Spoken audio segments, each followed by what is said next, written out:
Good evening, folks. Phil Gallagher of ThrabenU here for another Legacy stream. Today we're going to be playing Death and Taxes once again because the deck is pretty respectable again. This is something that I just whipped up in 5 minutes right before the stream started up. I wanted to test a more balanced Luminarch Aspirant list that has both Stoneforge Mystic and Luminarch Aspirant. And it's hard to do that because if you want to fit in 4 aspirants and 3-ish Stoneforge Mystics as well as 2 to 3 pieces of equipment, that means that like you probably have to shave on Flicker Wisps, you probably don't play a Giver, you probably don't play 4 apparitions, and you probably don't get to play like Prelate or Ballista or Jailer or anything of that nature in the main deck in the flex slots.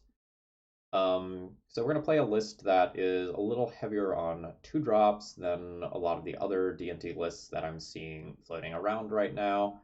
I'm seeing a lot of lists that have like a Flicker Wisp and a Crusader in these spots or something like that. One card that I've been really impressed with, like almost to the point where I want to move it to the main deck, is Sword of Feast and Famine. The protection from both black and green is incredibly strong right now, getting through Oko, Uro, Elks, Plague Engineer, Ice Fang Coatl. This card has been very, very good for me out of the sideboard.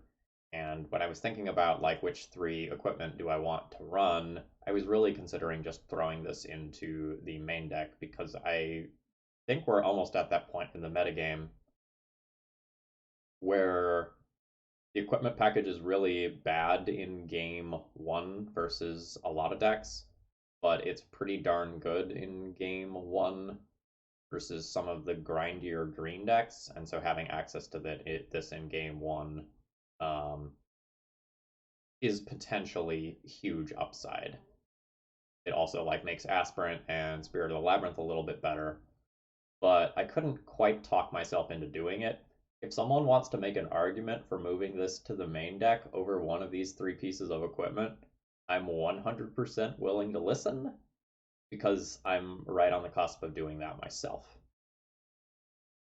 One of the things that I have been liking about recent versions of D&T is that the deck really gets to dedicate most of the sideboard slots to things for unfair matchups. So if you take a look at this sideboard as it stands now has 11 cards that I can bring in for combo matchups, which is pretty huge and much, much higher than what it normally is. With the Skyclave Apparitions in the main deck taking up slots of things that normally would have been Council's Judgments in the sideboard, as well as things like Leon and Relic Warder, it really frees up a lot of your sideboard slots, and it presents you with a much more balanced Game 1 deck that doesn't need to sideboard quite as many cards. Does anyone have any questions or comments about this deck list before we get going here? Because I'm not 100% set in stone on playing this exact 75 here. If someone has any suggestions, I'm happy to hear them. How do we deal with True Name Nemesis? That card's not seeing play, so we don't. Like, we live in the Plague Engineer world. I'm not worried about True Name Nemesis at all.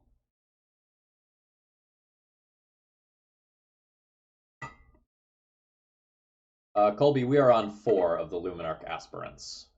So that's this girl? Yeah. That lady right there.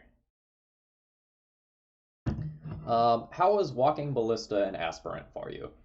I very rarely actually assembled both at the same time.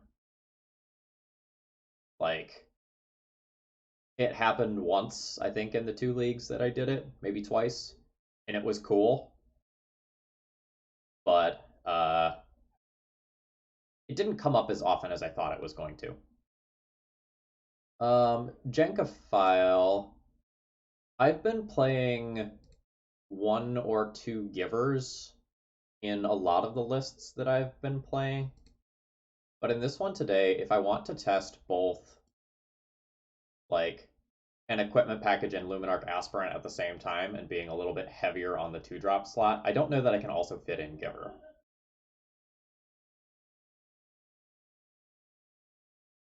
Ballista's good. Is Ballista essential? Eh. Kinda my thoughts on it. It's kinda good against like elves, goblins, and the mirror. So like it totally is a fair inclusion in the 75.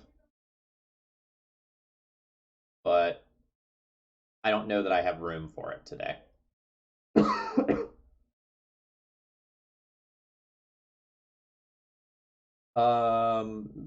Comparing Giver and Ballista is like apples and oranges, right? So like Giver is a defensive card that helps to protect Luminarch Aspirant, Stoneforge Mystic, and Skyclave Apparition. Whereas Walking Ballista is a slow removal card that has inevitability. Why no main deck Prelate? We don't have room. Like, if I want to play both a Stoneforge Mystic package and a Luminarch Aspirant package, like, it is really hard to shove this card in there. It comes either at the cost of one of the pieces of equipment or at the cost of, like, maybe the Spirit of the Labyrinth. And I like having 6 turn 2 plays versus combo right now. All right, I think I'm going to go ahead and hop into the league. I feel pretty good about the deck list. Spirit has overperformed for me recently. A lot of combo running around as well as a lot of Uro, and negating a portion of Uro's power is really strong.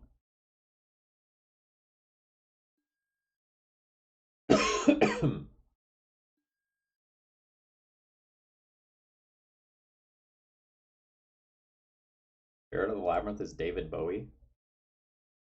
Hold on. I see what you mean.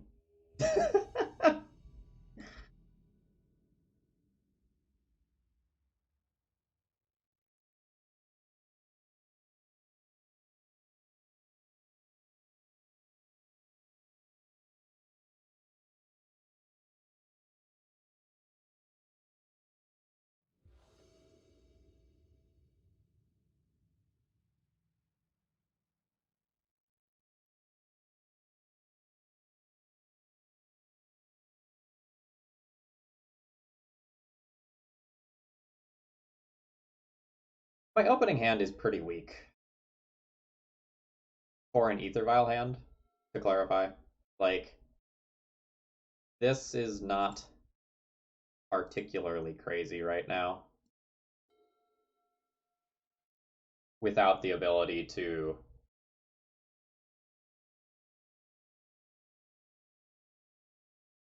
how do I phrase this? This as my only 2-drop is very awkward, and it means if like my Vial gets Abrupt Decayed because I just passed the turn here, that like things are very awkward.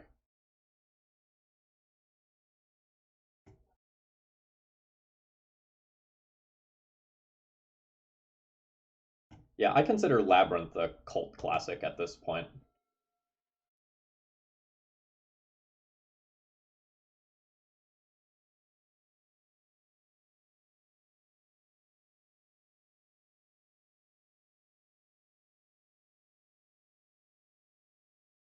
I think Labyrinth is quite good. I like Labyrinth better than Pan's Labyrinth.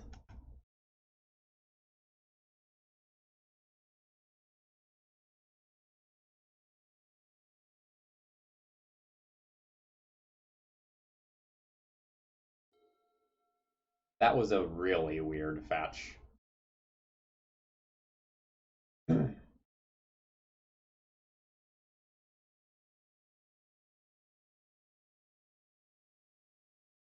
No, Fine and Andy, they are quite different.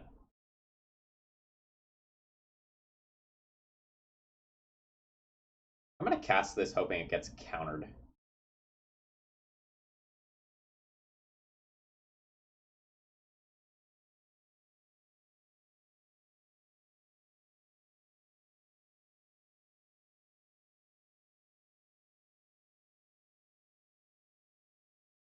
Counter it. Counter it. Damn.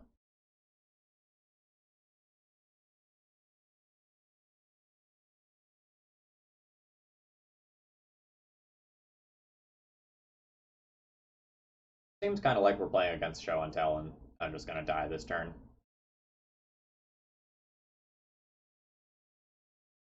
Ooh, not show and tell.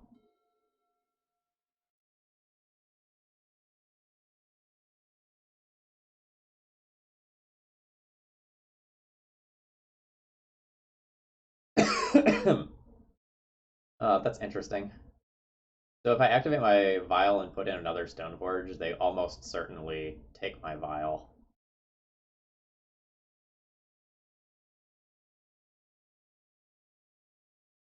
I think they're supposed to take my vial anyway over the Stoneforge.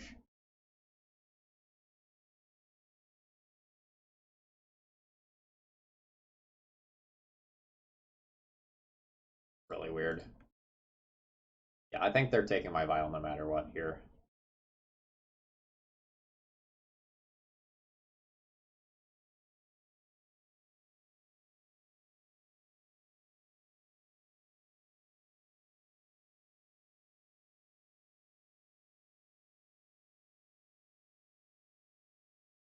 I don't think I can risk not having that in play.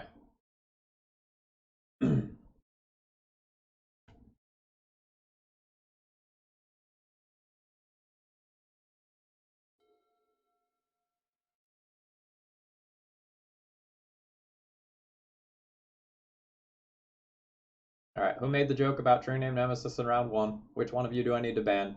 Who was it? Who was it? Fine and Andy. Fine and Andy is banned.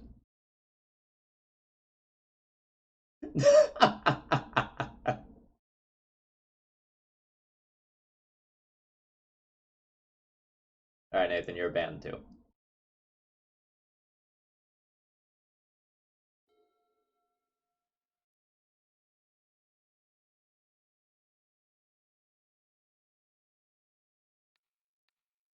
All right, show me Swords to Plowshares.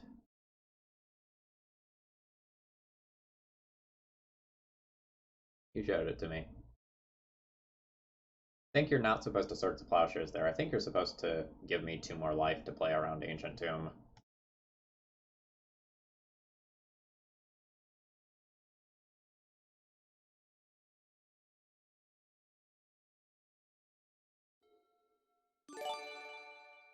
Goblin Lackey, thank you very much for the raid. Hope your stream went well. Cool. For everyone tuning in, I'm Phil Gallagher of Thraben University. We're testing Luminarch Aspirant and Skyclave Apparition today.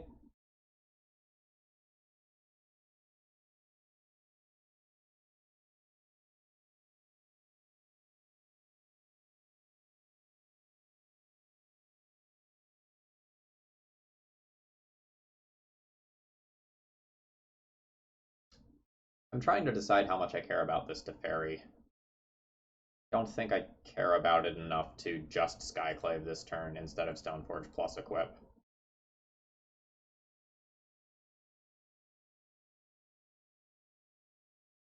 Having all 3 equipment already has been rough. We've missed out on 2 Stoneforge triggers.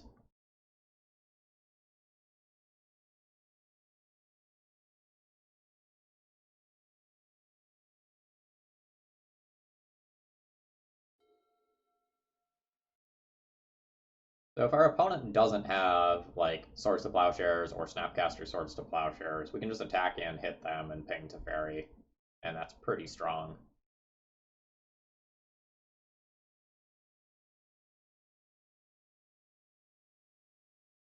I haven't seen AK in a hot minute. I also haven't seen the new AK. I haven't seen the new AK so much I don't even know the name of it. So that's about where that card and that general strategy is at right now. It's just so good to be green.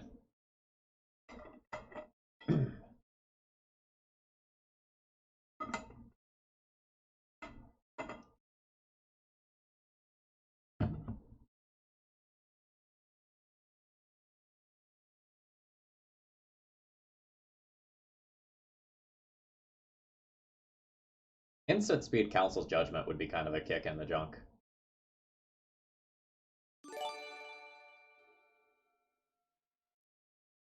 Frantic inventory, thank you. Yes, that is in fact it. Alright, let's try to kill the Teferi, see what happens. Opponent didn't shuffle off the Ponder, so presumably they found a Swords to Plowshares, and I'll be sad, but, you know, gotta try.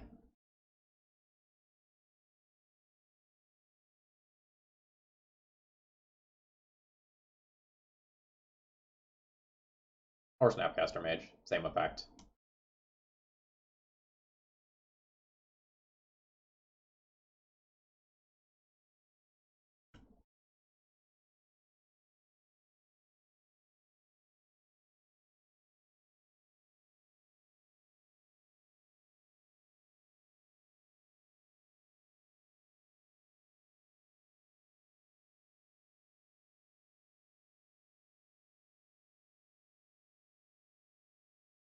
Apparition plus Mom is not bad.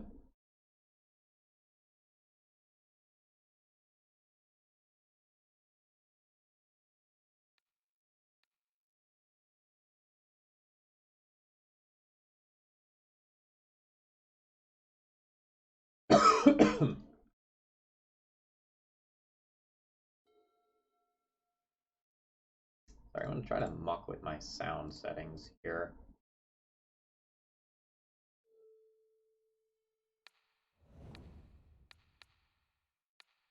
Something like that.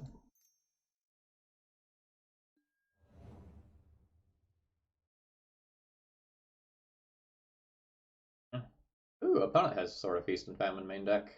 I like it.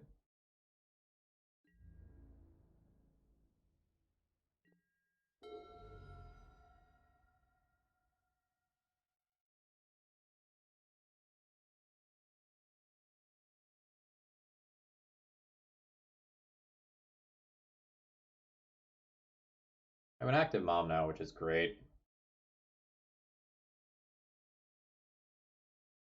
I think I'm going Whip here. I think I'm going to Swords to Plowshares and get this out of the way to guarantee that I connect this turn.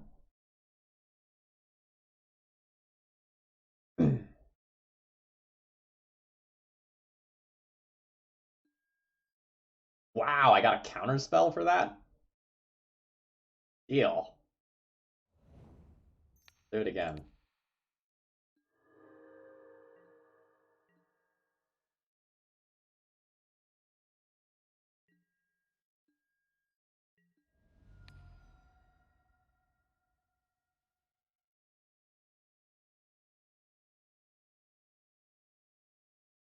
I think I need to kill this. There's some weird lines next turn that involve, like, my opponent playing a Jace, bouncing a Snapcaster, and then, like, I'm in bad shape. This also takes some pressure off of the board, which I don't hate.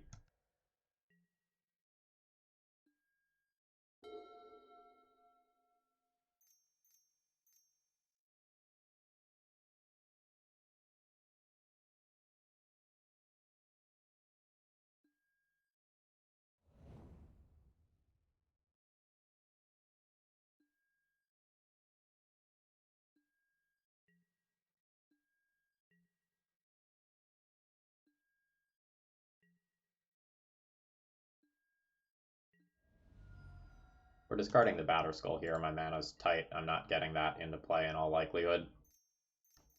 God damn it.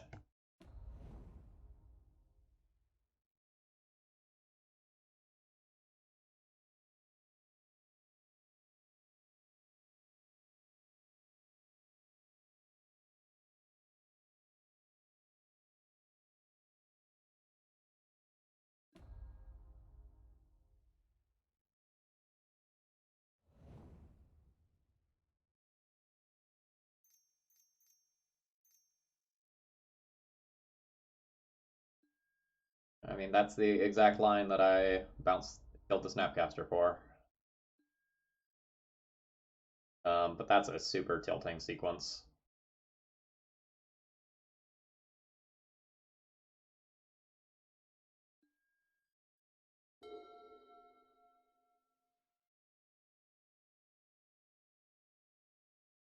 I'm dead in 2 turns to my opponent's true name,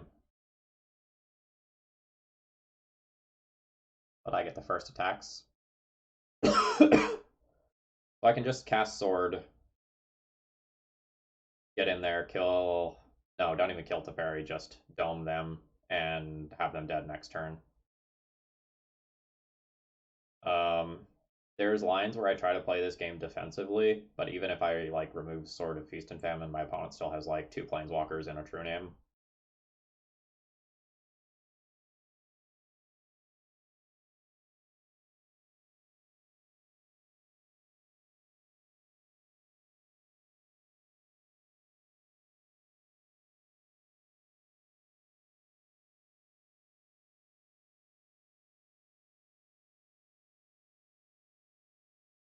Yeah, I think I'm trying to win this game in 2 turns.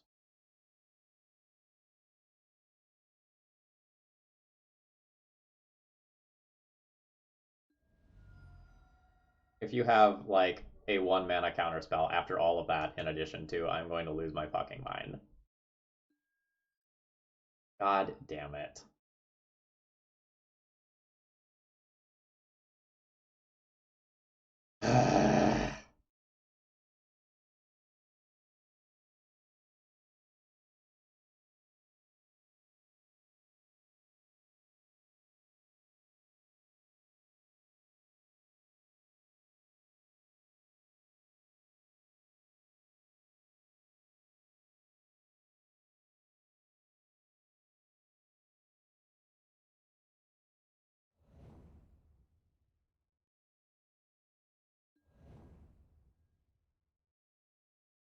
Still go face or kill Jace.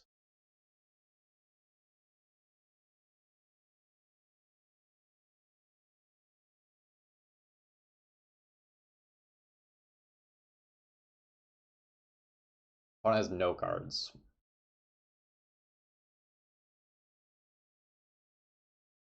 I can go to the Jace, kill it. They're at 11. Next turn, if I draw a land, I can go Jitte, equip, plus also Sword of Fire and Ice equip.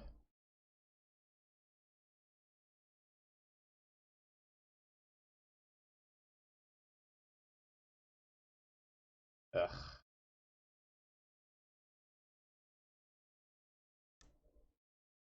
So Jitte for life gains me 4 life. Yeah. Alright.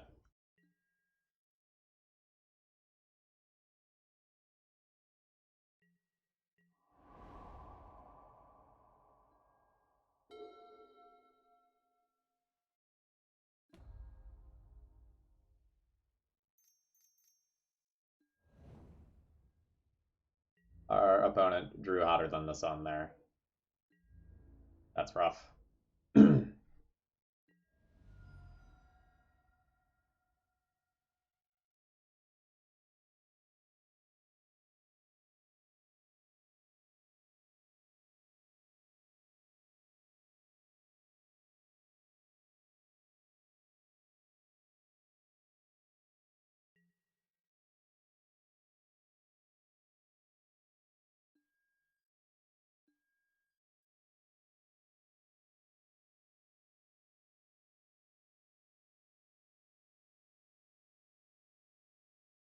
Okay, I'm still good, right? Still alive with 1 life after Jitte. 5, 8, 5, 9. Okay, this is fine. Crisis averted.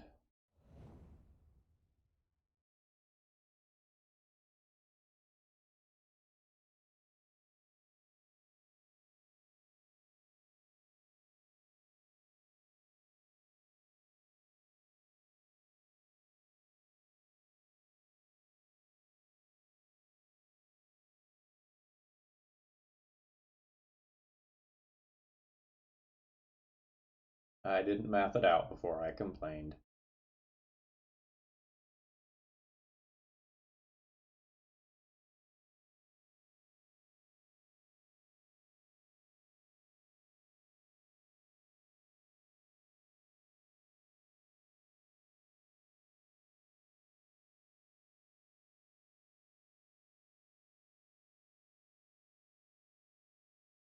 Yeah, like they can draw Jitte, they can draw Fire and Ice if they have one, they can draw a Stone Forge, they can draw Council's Judgment, they can draw Snapcaster Mage, they can draw Brazen Borrower. They have a third Teferi.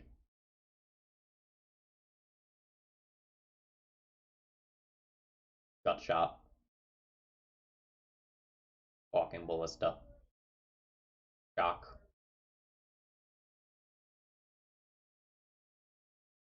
Sign in Blood targeting me.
It's really hard to know like what swords my opponent is playing.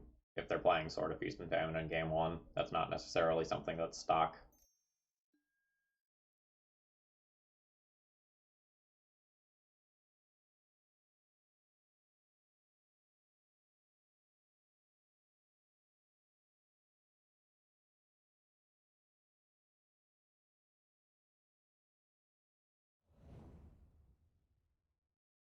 As in Swords to Plowshares their own creature. Does that actually beat us? They don't die, but I gain 4 more life. Yeah. If they hit their 5 power creature, that should do it.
They did not shuffle. That's why I'm trying to mess with these planes.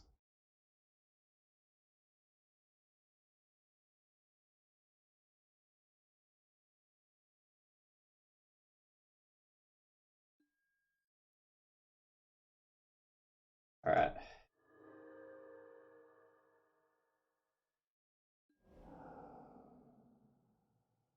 Okay, so they can hit me for 5, which is exactly my life total. After I gain 2 life from Jitte. That's fucking frustrating.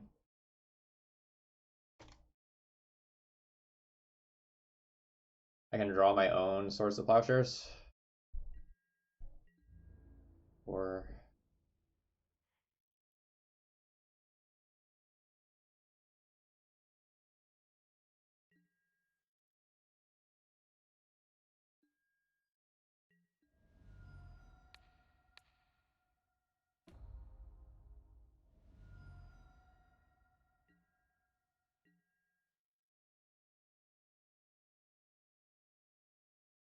Alright, so I go up to 5, and then I'm dead.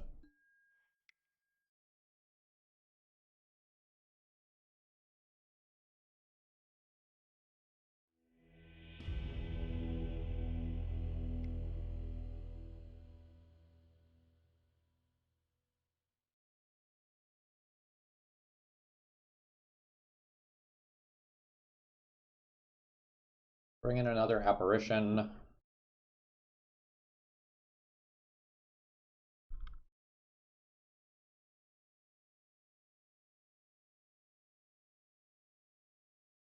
Probably about it.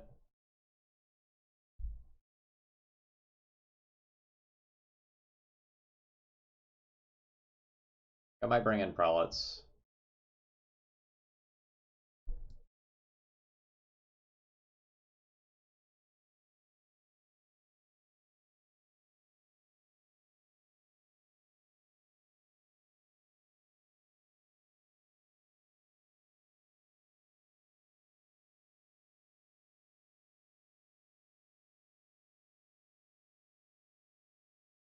If I want to board out this Swords to Plowshares, I can bring in a 4th piece of equipment, but eh.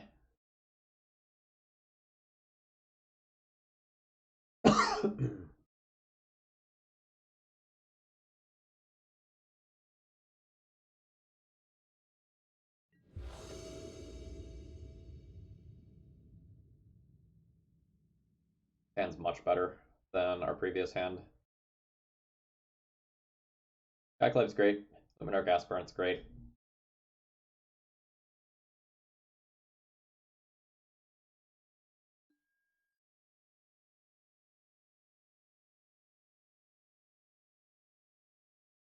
Really, I hope things are going well for you. Seen you mentioned a handful of times on Twitter. Saw that you were starting up doing some streaming stuff. Best of luck to you.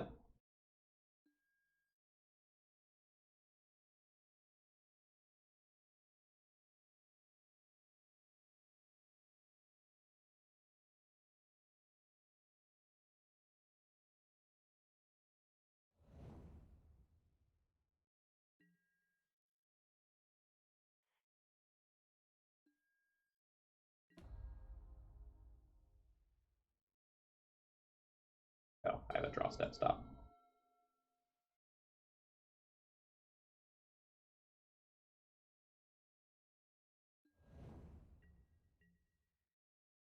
Alright. We hopefully get to see Aspirant be an absolute baller this game. Like, we have a turn 2 Aspirant with Vile to also, like, dedicate our mana elsewhere, so this thing is going to get huge. It also might be good enough to draw removal here.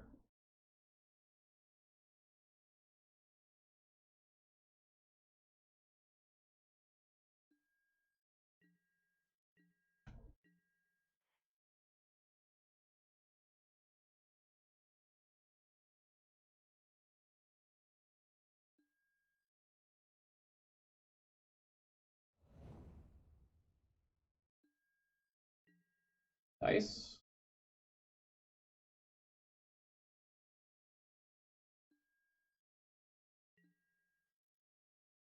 I removed this stop last turn.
Ah,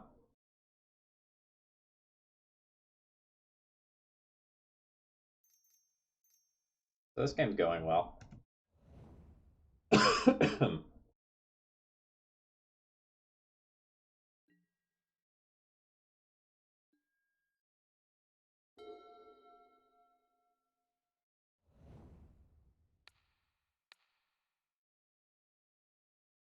technically I should not have played that land there.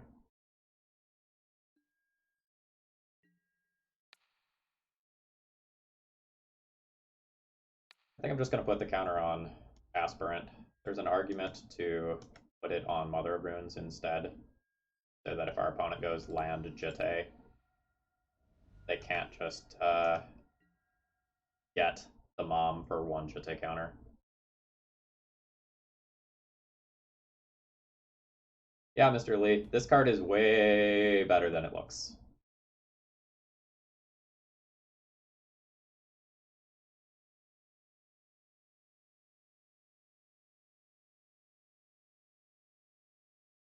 I think I'm just going to put Jitte into play this turn rather than play more Vials.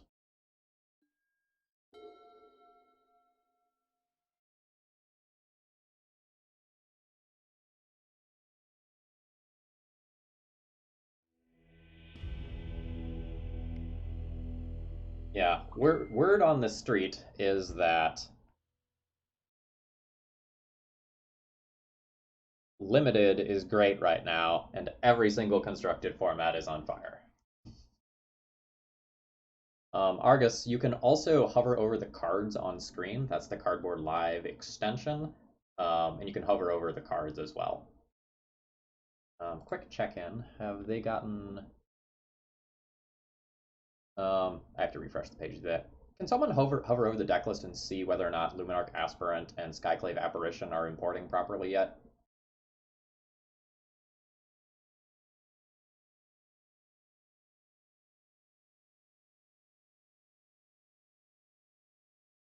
They are not.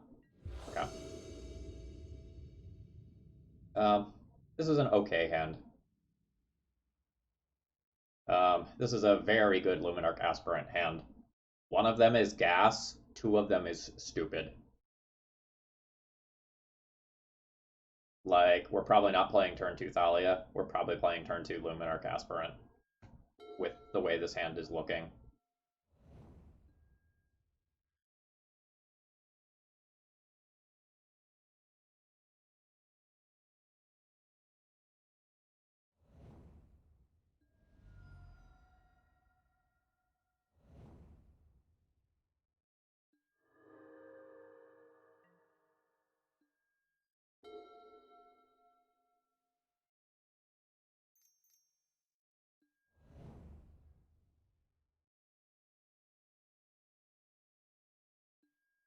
Oh, interesting. That might mean they already have... Okay. Yeah, we're just going to make something that's bigger than Batterskull. It won't take long.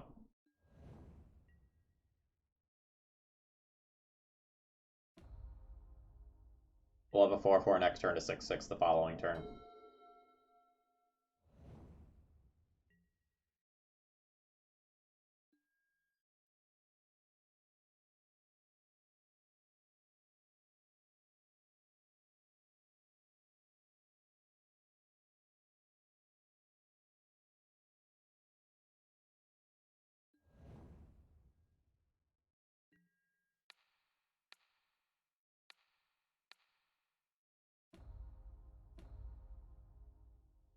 We're not going to offer to trade with the Batterskull here.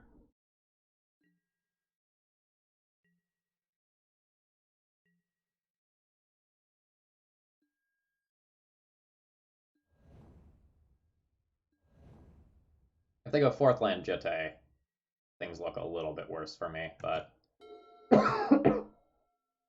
otherwise, I outpace this Batterskull very quick. Okay, I mean, that's annoying, but not the end of the world.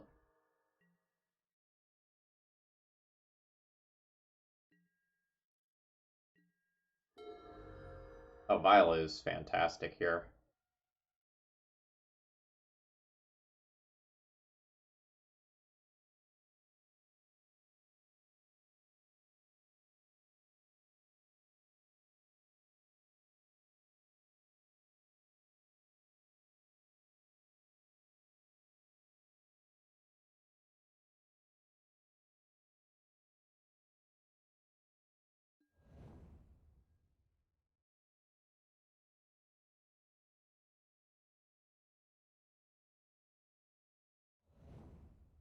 My opponent has a Caracas. The line that I'm about to do is awkward. But they missed a line drop, so I know they at least don't have a Caracas right now.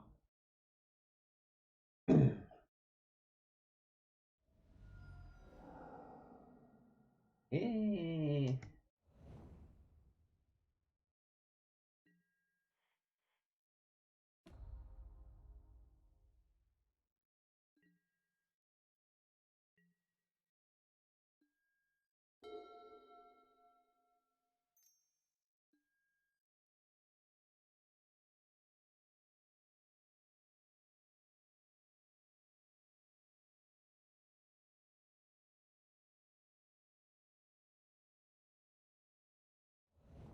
Yes, fine, Andy. I believe I would have, because, like, first strike looks real hot against this.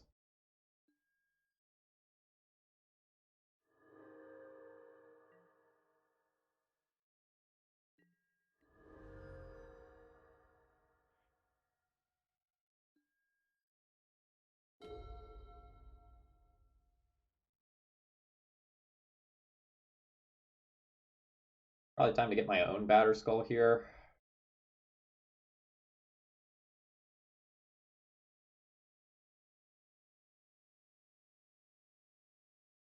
I just need some card advantage.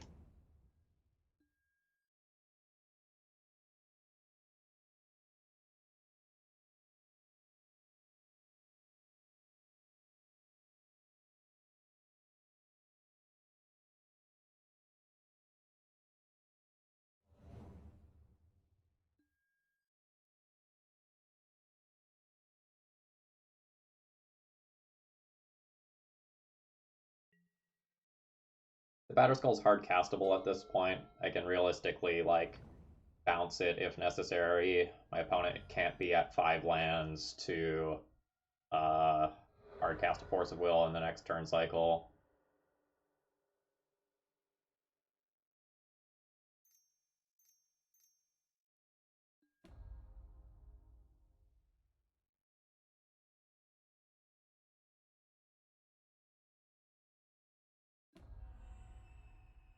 That's an interesting line.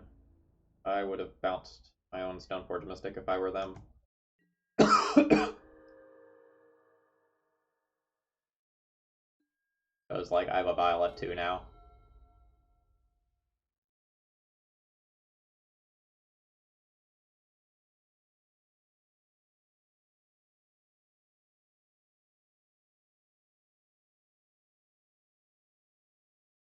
Their last card is fucking Spell Pierce again. Their play makes sense. But my opponent is, like, very much trying to tempo me out. I think I'm supposed to do this.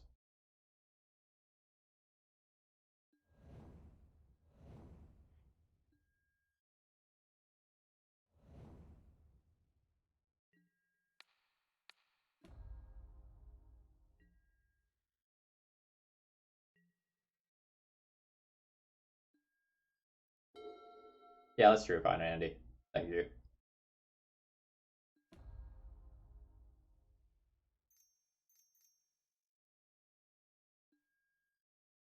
God damn it.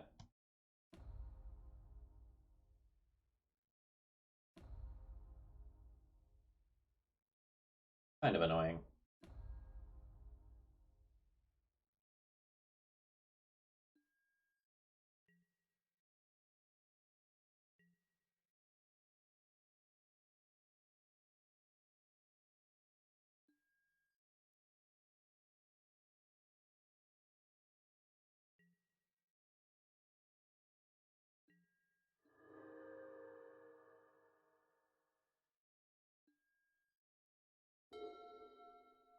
Oh, Flicker Wisp is gas.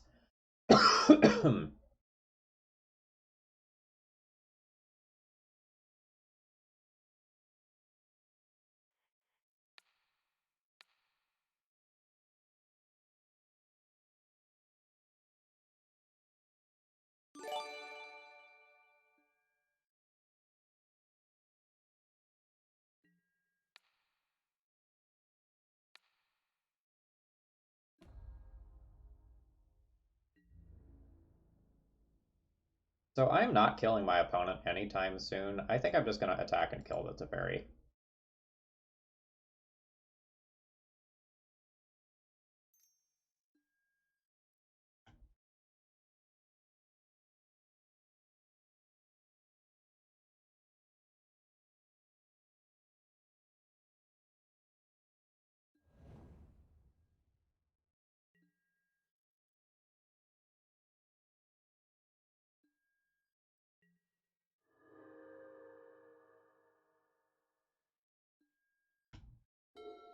You tell me. You tell me whether or not it's the real deal. I've been talking for the entirety of this recording about how good it is. It has currently taken over this game.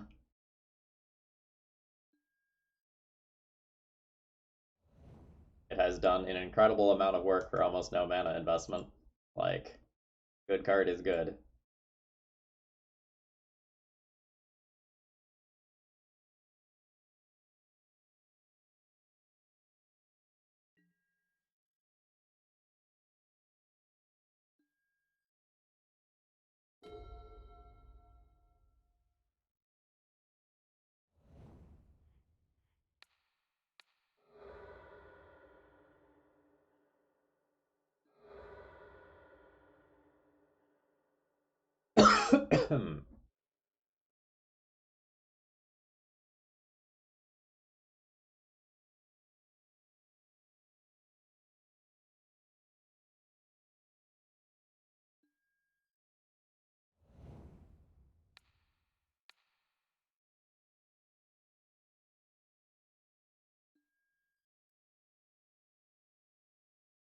I think I'm supposed to flicker the germ out of the way and just, like, get in there.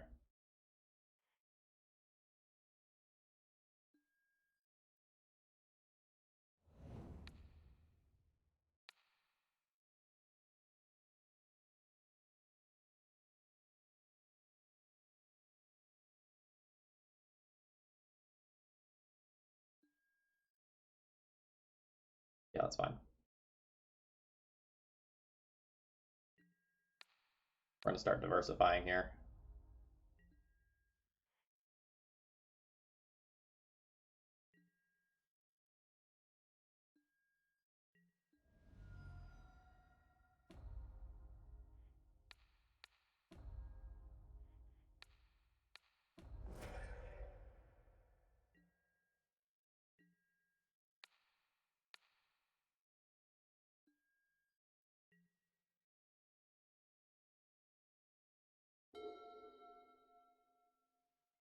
I imagine that both Luminarch Aspirant and whatchamacallit are both staples of the deck from here on out.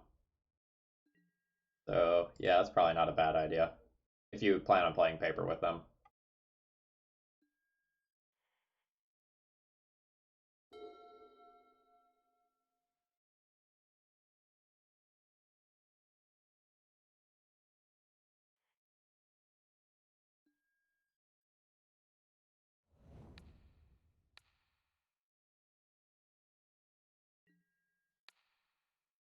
They're done? They're done.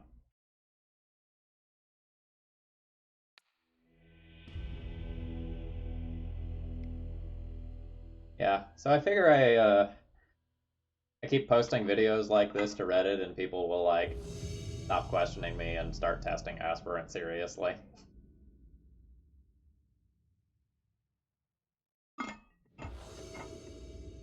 We beat a lot of stuff that game.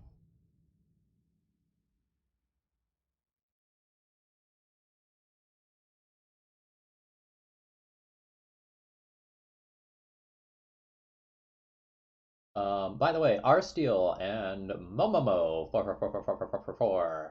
Thank you very much for following.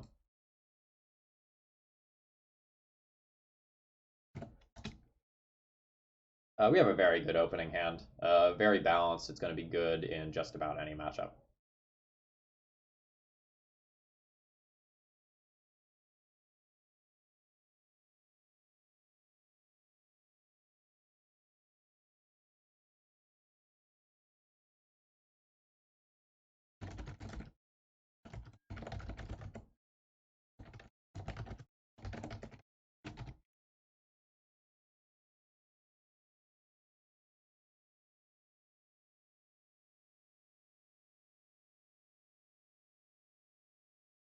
Well, or to be fair, 90% of your decks won't care about basically anything other than like my sideboard cards and maybe Thalia.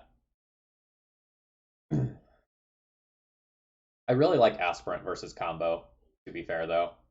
Like Aspirant is this like 2 mana investment, and then your hate bears can very easily win the game on its own, and you can spend all of your resources from there disrupting your opponents.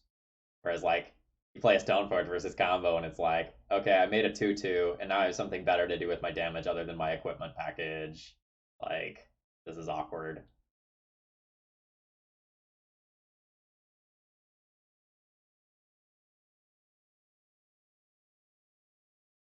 Coin Man, I am on 24 lands.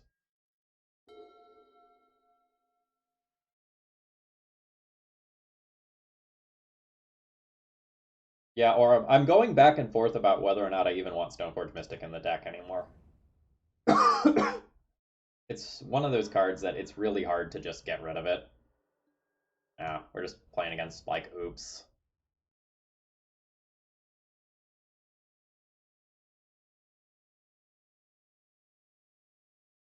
Maybe Doomsday. Ant? Oh, we're just getting turn 1 by Ant on a mold of 5? That's insane if that's the case. Alright.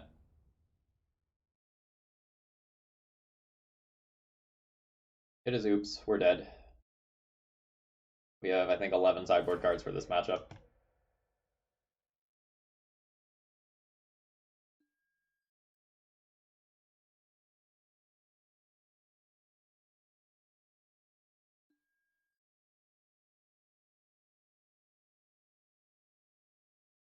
Alright, I see the Thassa's Oracle. I'm looking for the Dread Return. There it is. Okay, I'm dead.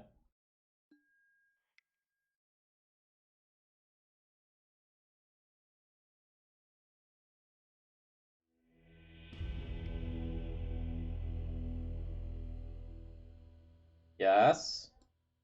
Yes. Yes. Yes, but slow, I guess. Yes. Yeah, we'll board in 12 cards. Uh, Actually, we might board in 13 if we keep in some Stoneforge. We might just board out all the Stoneforges, though. They suck.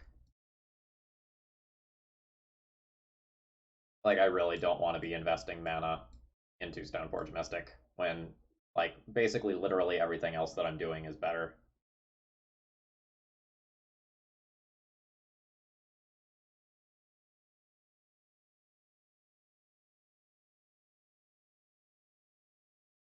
I can also board out a land here, but this is fine. We're looking to have one of Surgical Mindbreak Trap or Deafening Silence in our opening hand. And then when we're on the draw, we're looking to have one of Surgical or Mindbreak Trap.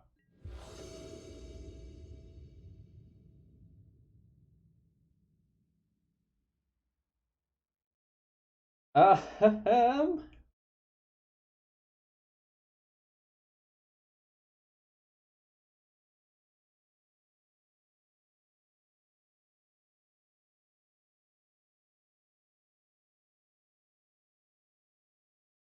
I don't know that this is good enough.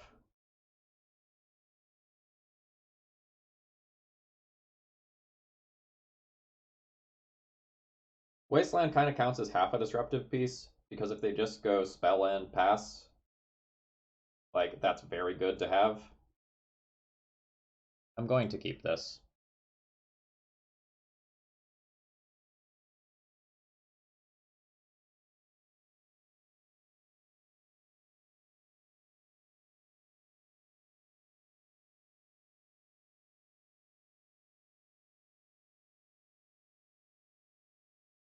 If I don't keep this, there's a very good chance I end up going to 5 or 4 to find a better hand than this. Oh yeah, yeah, I lead on planes.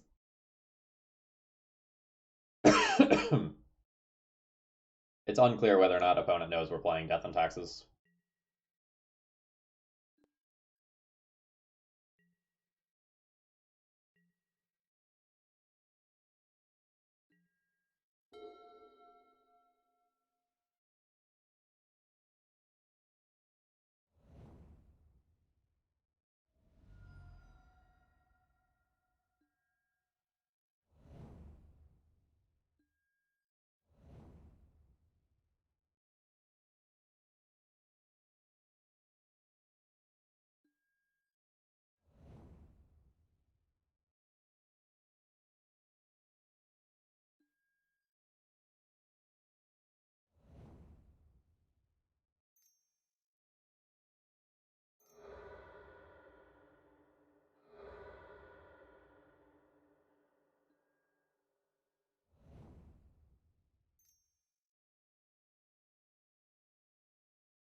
So if opponent has a Pact of Negation, I die.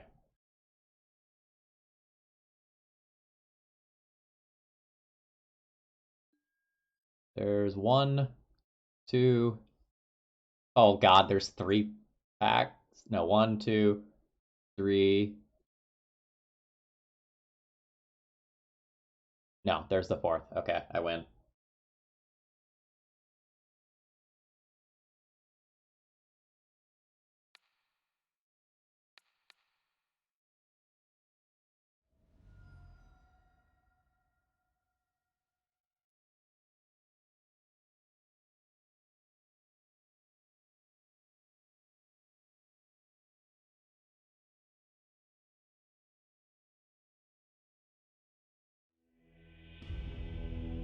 Cool. Good interactive magic being played here. Both ends.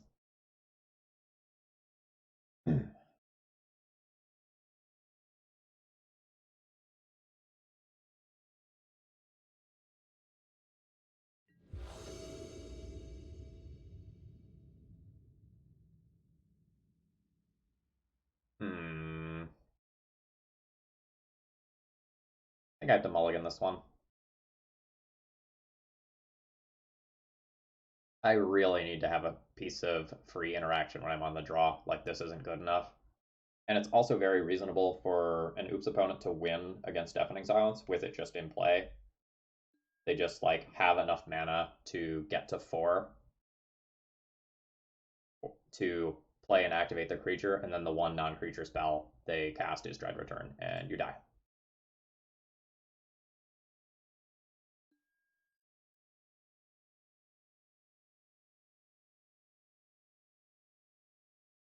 Opponent is on 5.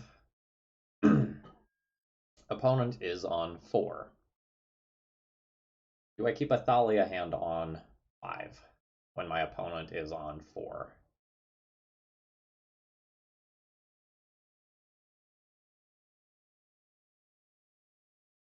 Eh,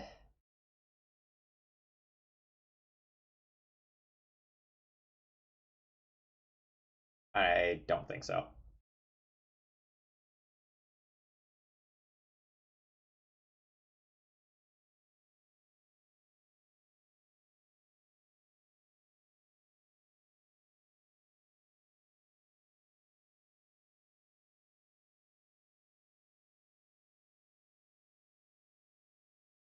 This one I'll be keeping. This has Deafening Silence into Rest in Peace. It's not the free interaction that I want, but this costs too much mana, it goes back, and this is not as good as everything else in my hand. Ooh, I have to get rid of one more. Let's get rid of the threat.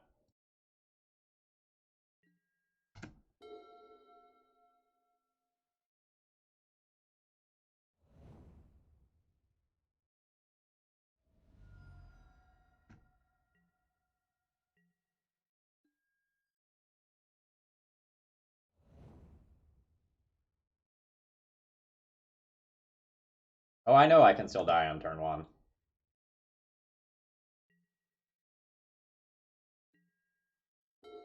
Like, I can still die through Deafening Silence right here with land double Spirit Guide. But it's not happening.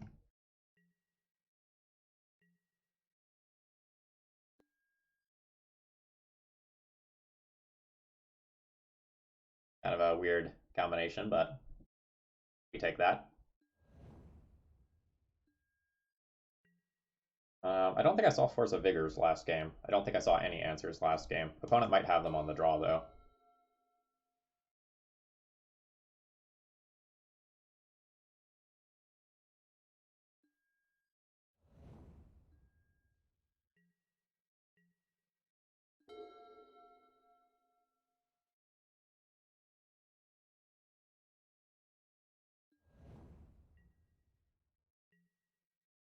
Luminarch Aspirant would be great as something that can just help me close out this game.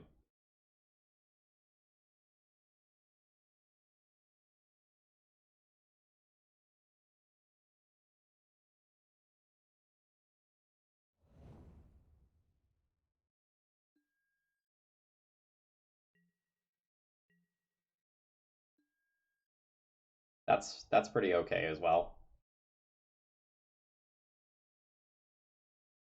Do I just protect that? No, no, I think I just attack.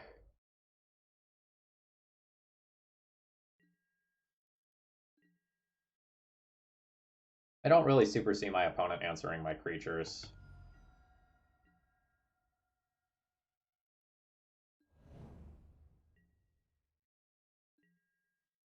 Notably, we also have Caracas in play, so if our opponent is playing the version that sometimes boards 15 cards to go into a Dark Depths deck, we've got that covered too.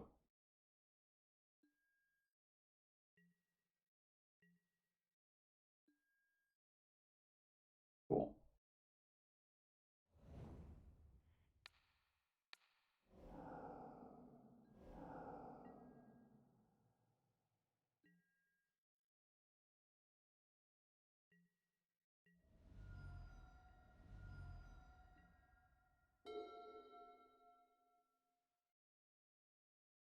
I don't really see myself losing from here, but there are worlds where my opponent just casts some derpy creature and lets it sit in play, and it slows down my clock significantly.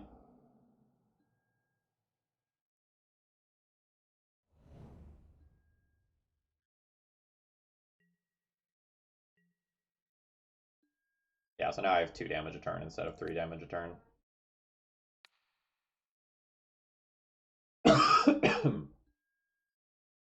Protection from black.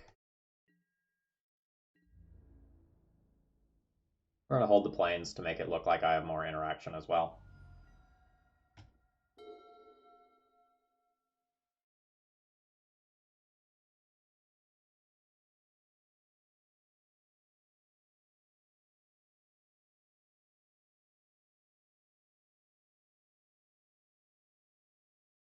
It's closer to a Dark Confidant or maybe a Dreadhorde Arcanist. It's something that sits in play and accrues value without you having to dedicate more resources to it.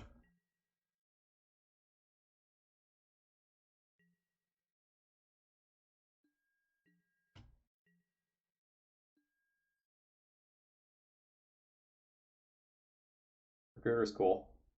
I don't know exactly what it does, but it's cool.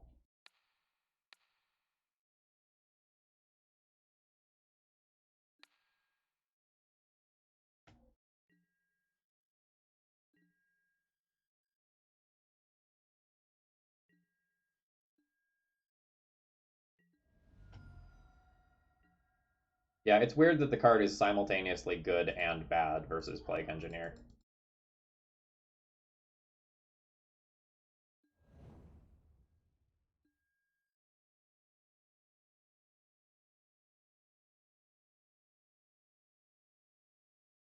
Revoker?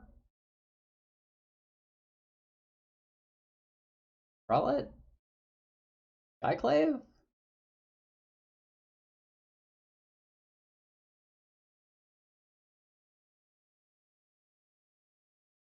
Skyclave means I can take the Undercity Informer out of play. I'll attack for 4, then attack for 6, which is lethal.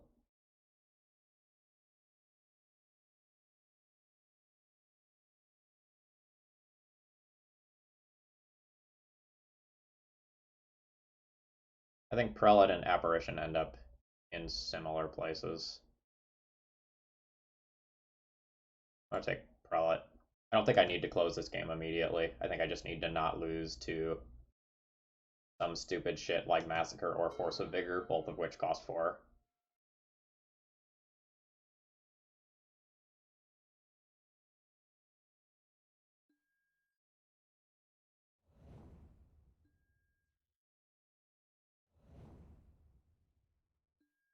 Yes, it is a 4 of. It's a very good 4 of.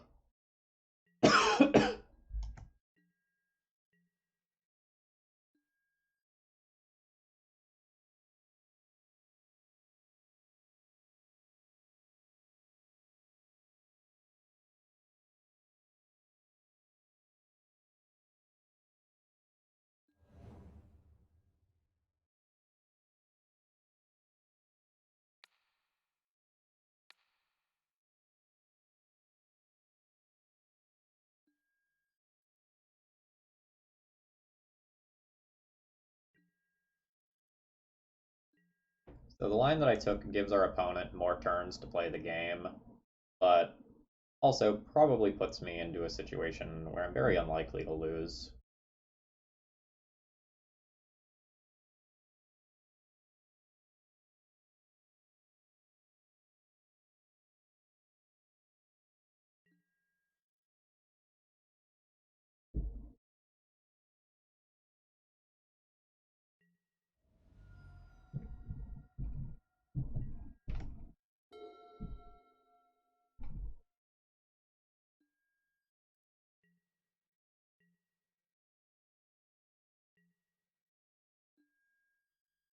Oh, that's very good.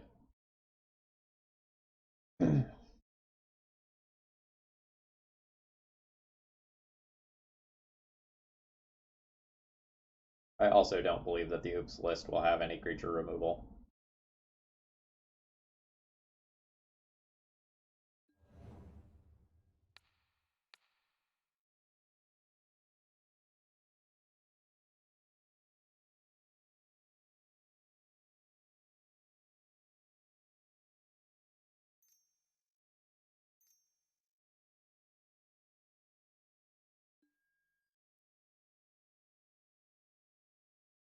Right, Nature's Claim targeting Rest in Peace. Yes.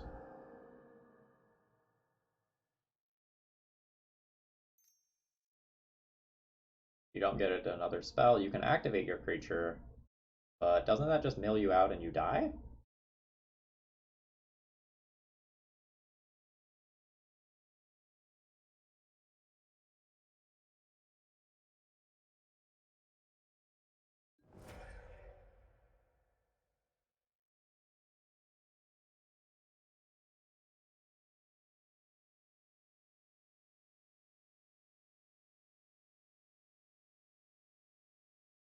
I think my opponent is going out on their own terms, which I can totally respect.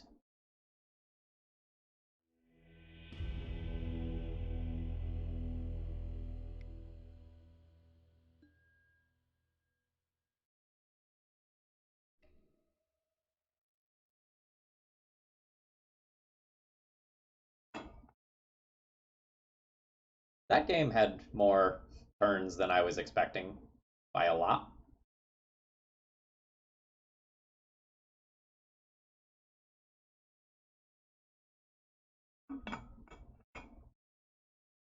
I mean, this is the subtle side effect of what Skyclave Apparition does. I have 5 cards in my sideboard for fair matchups now because I have these Skyclave Apparitions in the main deck, and so I can have 11 cards for combo.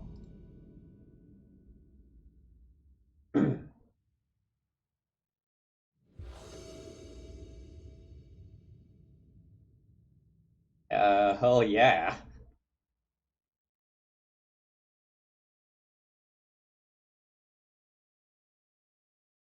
Turn 1 Vial, turn 2 Thalia, turn 3 Luminarch Aspirant off Vial so that it's uncounterable. Attack for 3 with Thalia. Thalia is out of range of Plague Engineer.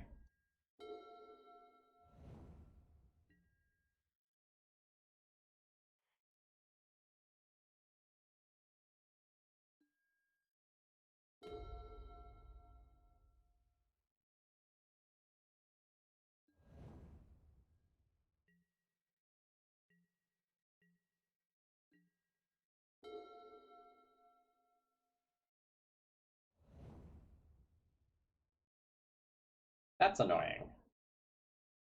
That's annoying.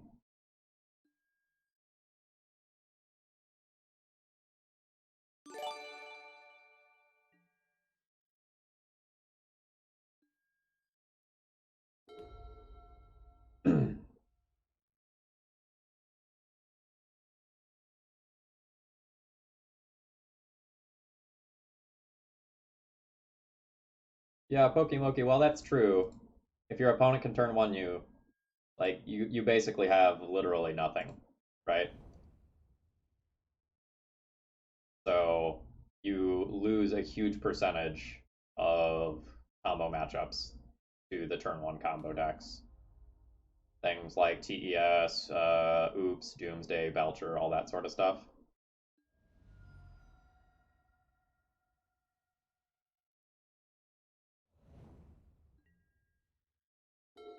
Oh, this is probably a flex land in opponent's deck rather than a core part of their strategy, given that they just fetched Tropical Island. Seems like we're playing against Loam.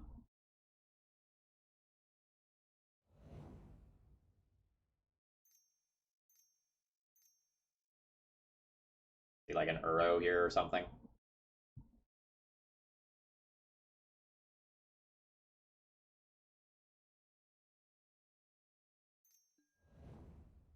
Oh, not Loam.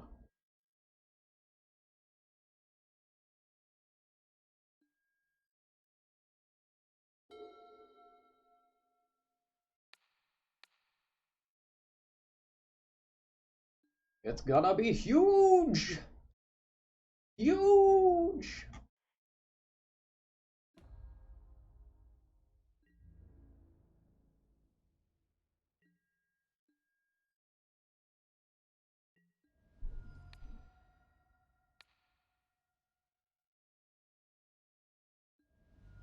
Oh, beautiful. Beautiful.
Turn's really awkward.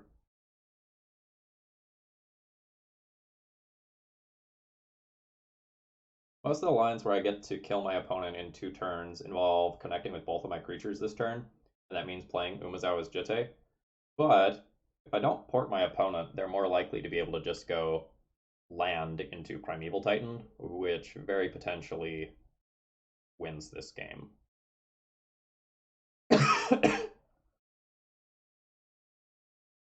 So there's that.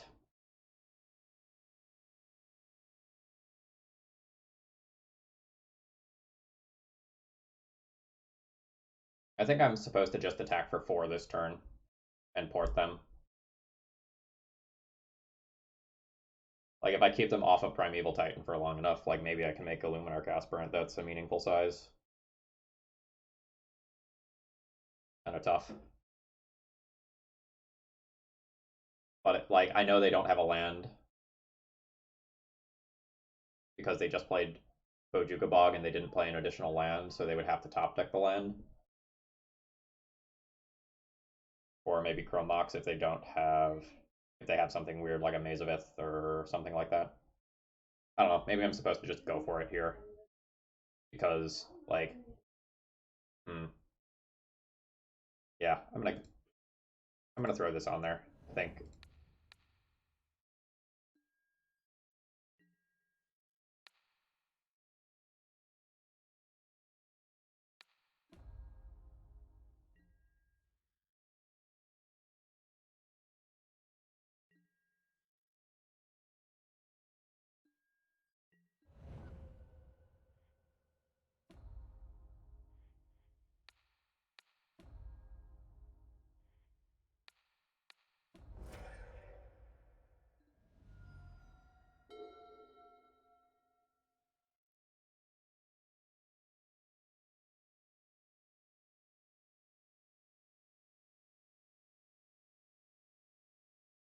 Okay, there's land for Primeval Titan. That sucks.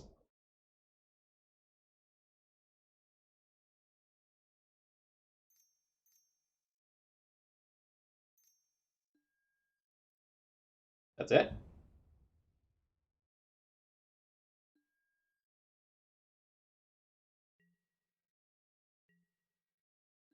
Cool.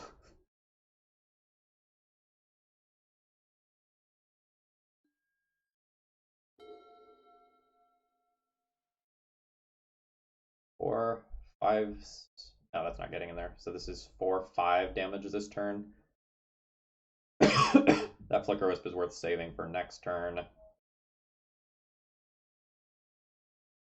So we're gonna move this here. Ooh, Flicker on Mox.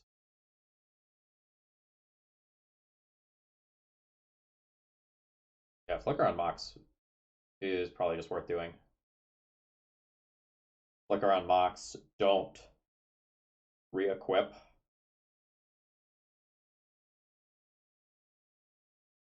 And port should leave me dead to very, very, very few things.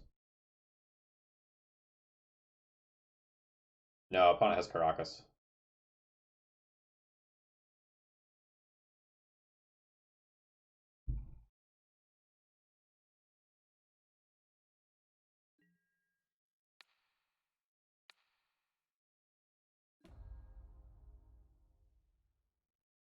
What does Luminarch do? Win the game. It wins the game. That's its job.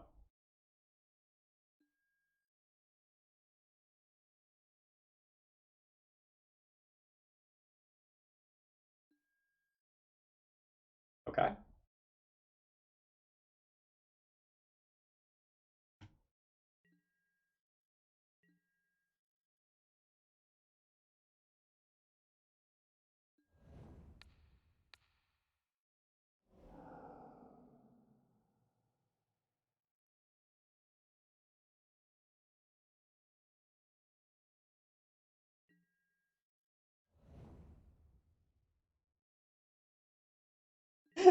We got the, well, that's just rude from the opponent for that one.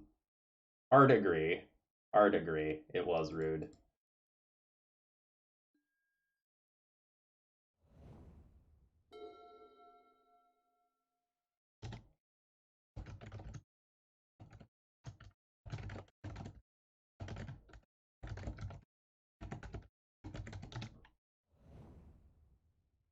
Don't like that.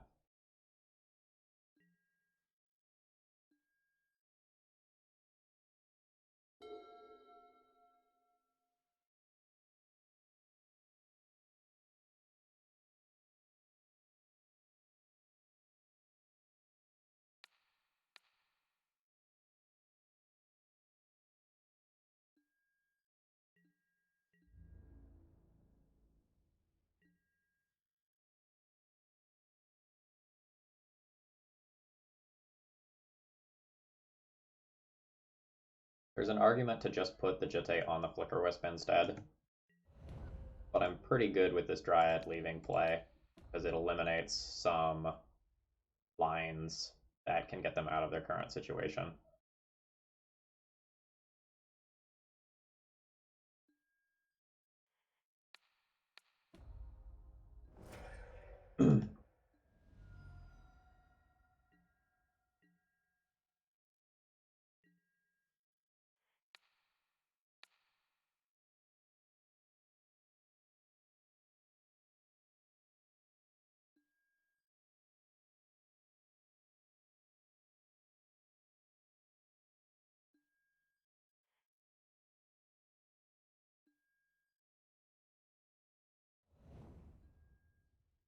Small misplay on my end. I should have equipped the Jitte to Flicker Wisp to save myself mana next turn.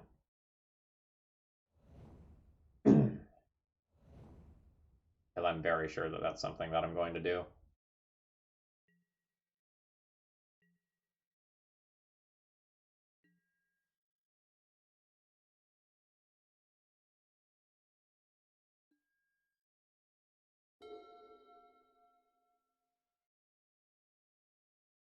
Opponent doesn't have Primeval Titan in hand, or they could have cast it that turn. Source of Plowshares is not worth casting on zombie token. Thalia, like, doesn't really attack this turn because of, like, Verdant Catacombs creating another zombie.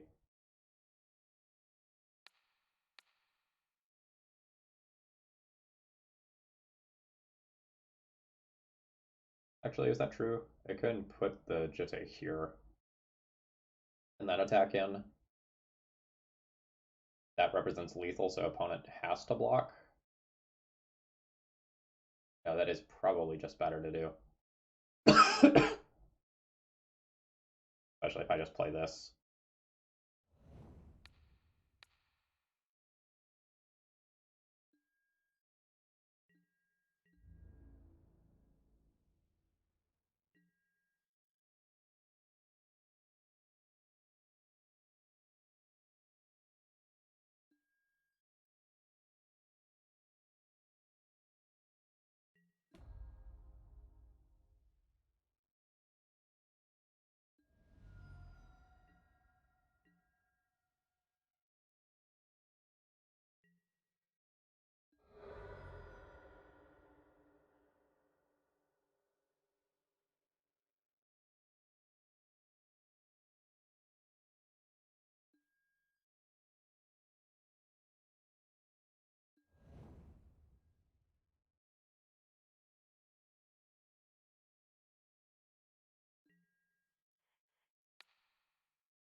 Redo Mazawa's Jitte.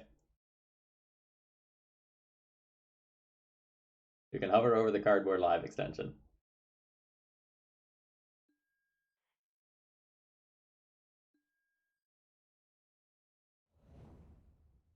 That card does not work that way. It's only so busted.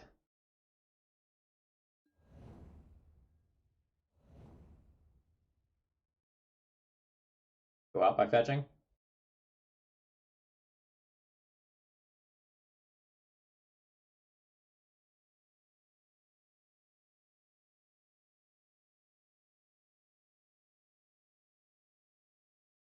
Understandable comical flop.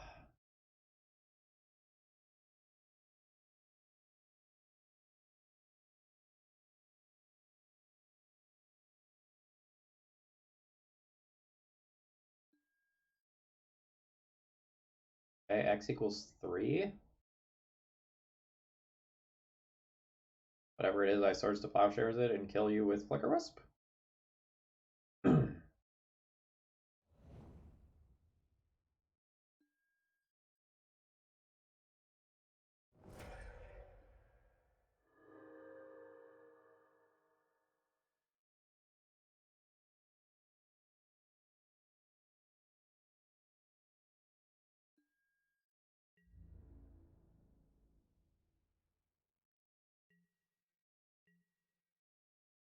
Well, Swords to Plowshares gives them life, and I'm gonna kill them.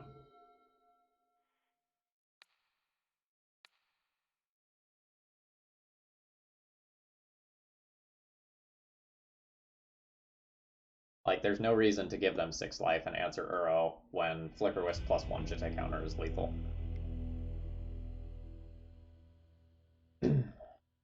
Okay, I think I like Skyclave to get some of the early stuff out of the way. I definitely like Rest in Peace for Uro and Crucible Snake. Sort of Feast and Famine seems to have relevant protection colors. I will probably play that over something like Jitte. And I'll probably play Path to Exile for Primeval Titan as well. The issue is that, like, once Primeval Titan resolves, you lose a good portion of the time anyway.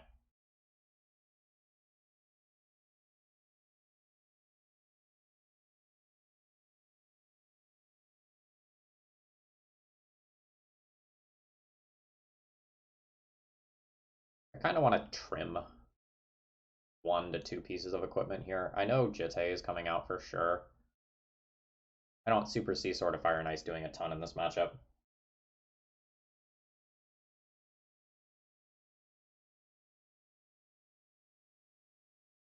I'm probably going to cut my Revoker. It does things, but not a lot of things. It's mostly revoking Mox Diamond. which is not insane. It's good, but that deck has a lot of mana.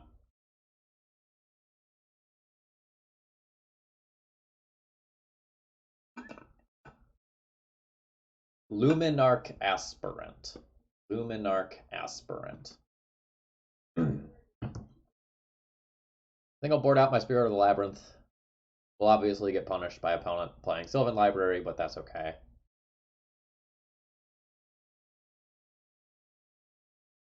So that gives me those four that I know I want, and now the question is the Path to Exiles.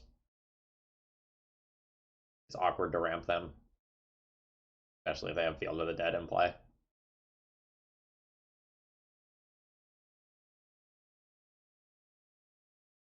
Maybe I'm not supposed to do this. Thalia's eh.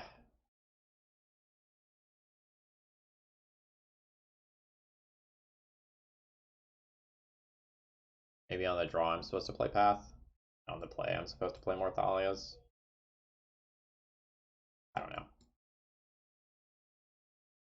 Let's stick creature heavy for this game and see how it feels.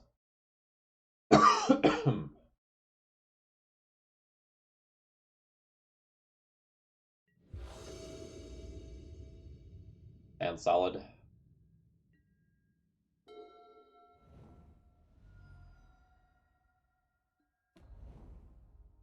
That's fuck me. All right. All right. The good chalice. I'm also really surprised that chalice is still in opponent's deck. Doesn't seem like that's the sort of thing that's super irrelevant in this matchup. I don't know what their sideboard configuration looks like right now.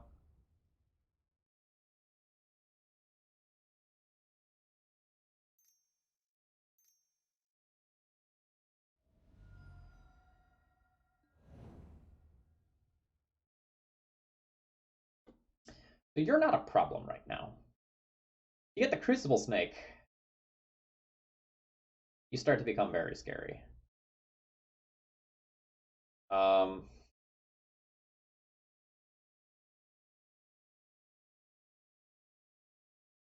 do I need to start scaling now if I'm going to have a chance to win this game? Hold up. Opponent doesn't have any more lands. Opponent just went Dryad pass without playing one more land. They don't have any more lands in hand. In which case, I don't need to super worry about this yet. I should just put Aspirant into play.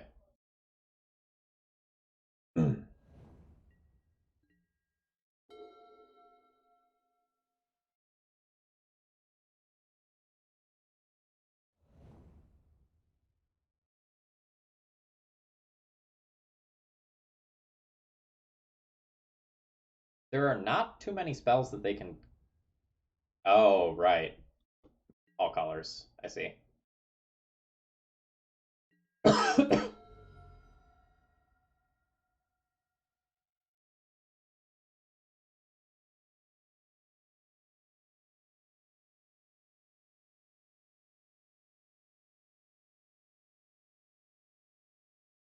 Hmm.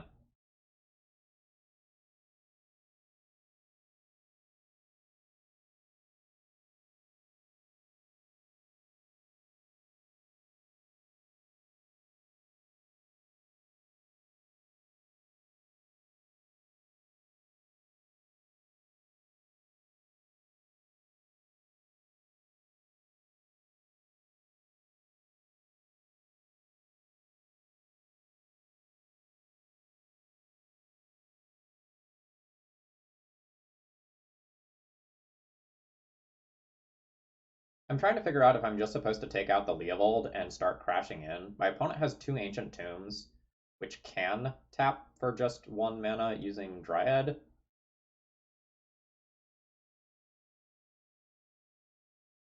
But my opponent's big mana plays are the things that beat me. So if I start pressuring them with Luminarch Aspirant and I shut those Ancient Tombs off sooner, that's probably good for me. It makes, if I end up with multiple removal spells, it makes sense to take out the Leovold first. But like all those things said, taking Dryad out of play also turns the Ancient Tombs into pain-only lands. And that Chalice of the Void is shutting off 4 cards in my hand. I'm gonna take a picture of this one. This one goes to Twitter. Like, straight to fucking Twitter with this one. I want to think about this more when I'm not in a game.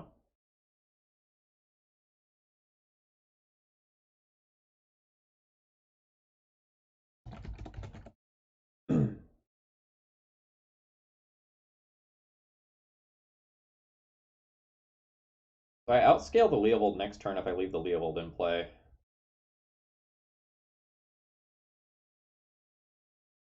But I probably don't win the long game.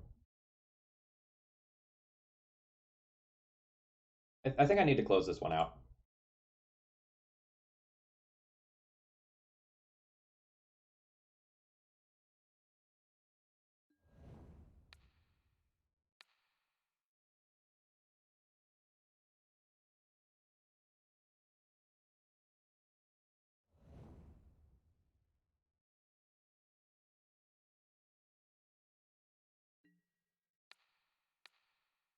So right now,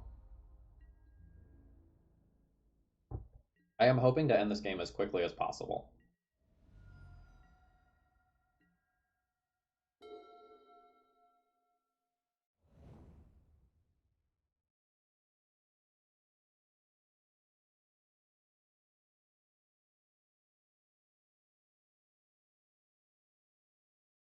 I probably can't attack with this anytime soon.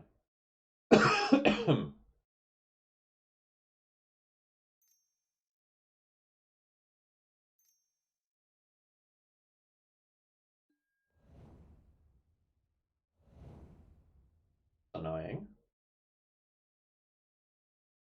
Also, I'm not sure that that's the correct target there. Like, this card's insane. That card gives you a 3/3.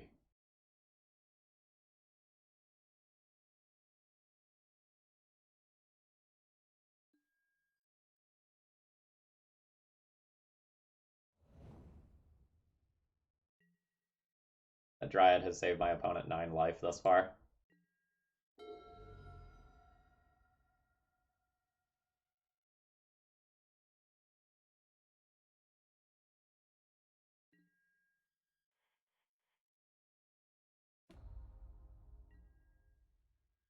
I'm not afraid of the 3/3 illusion. Like, I have a 4/4 as of the next turn.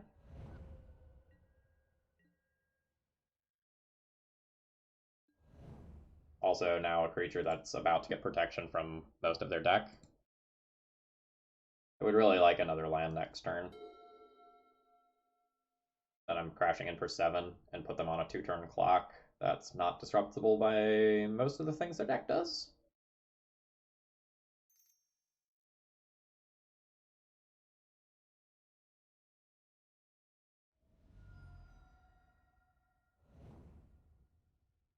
That's rough.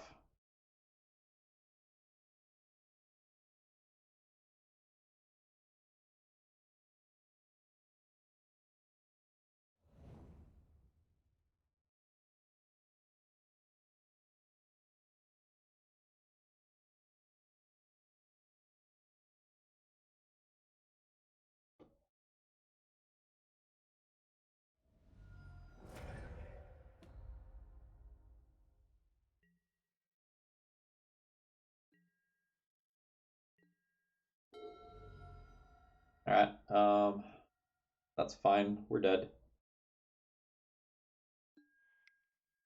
We'll try the same thing again when we're on the play.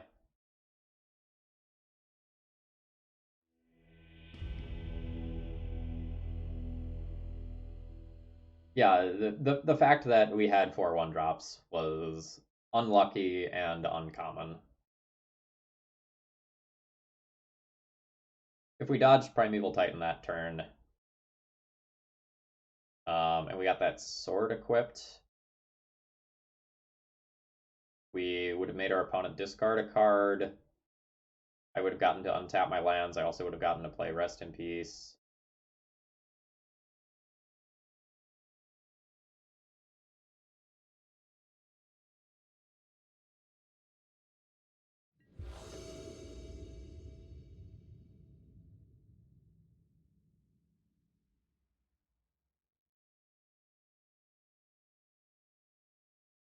Okay.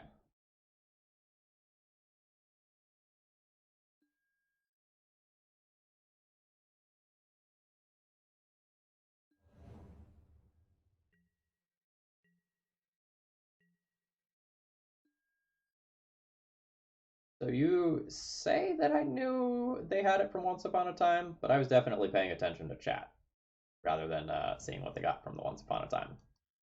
To be fair. Yeah, see, this is what that card usually looks like in a matchup like this one. Oh, fuck yeah.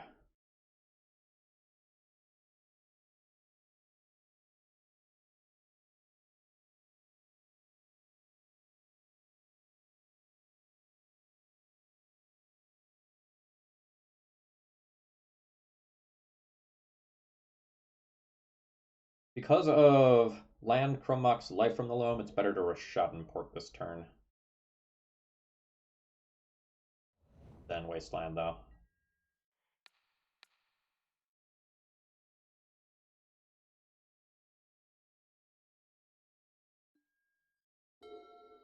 Or Mox Diamond, not Krummock's.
To make them break their fetch as early as possible.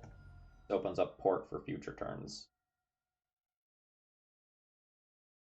Yeah, Emerald, this card's irrelevant at this stage of the game anyway.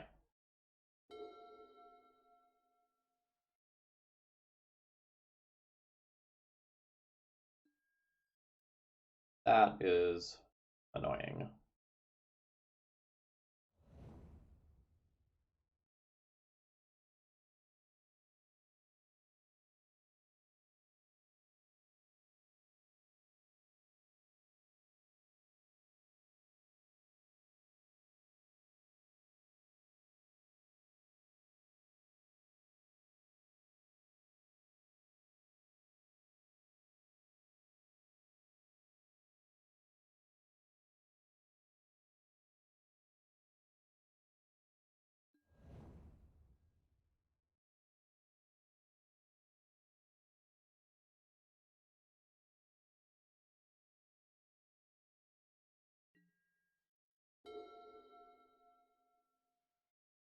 No, I think I would like to advance my board and work towards having a Flicker Wisp chain.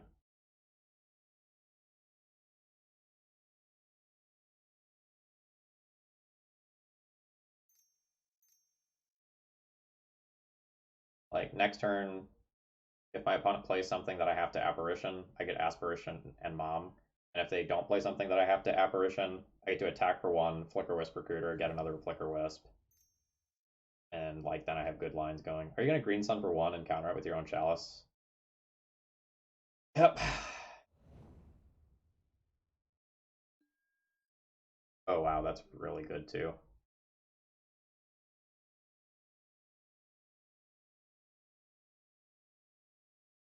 And my next turn is going to be fire. This might be a turn where I actually port my opponent, given that draw. So I just like play Flicker Wisp, blink one of my lands, attack for one, port opponent, rather than do the plan that I was going to previously do. And then next turn I just get like sort of Feast and Famine, equip, Apparition, and port. Seems good. It was not the plan, but it's what's happening now.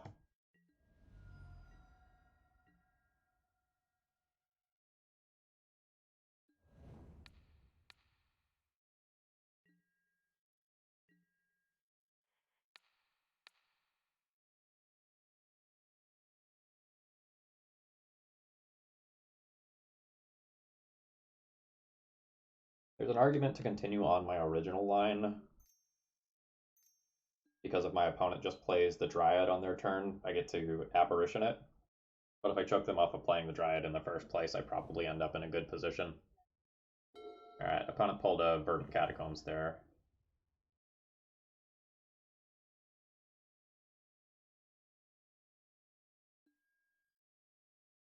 That is also insane.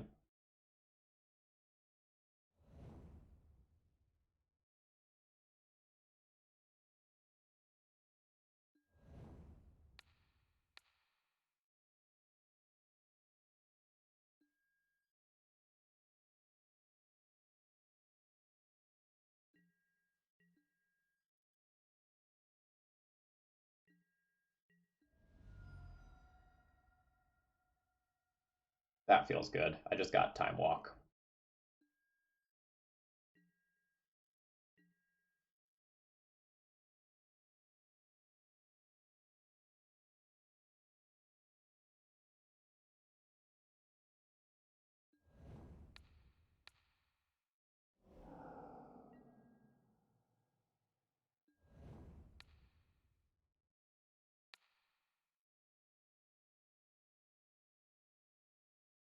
I wonder how I was supposed to hit Forest instead.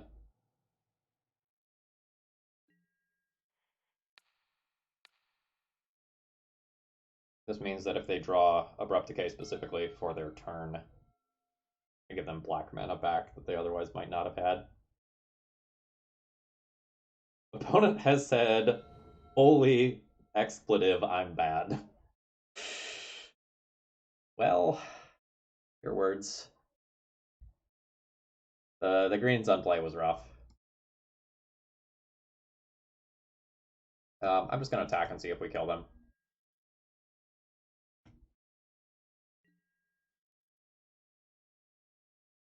Oh no, that's 9.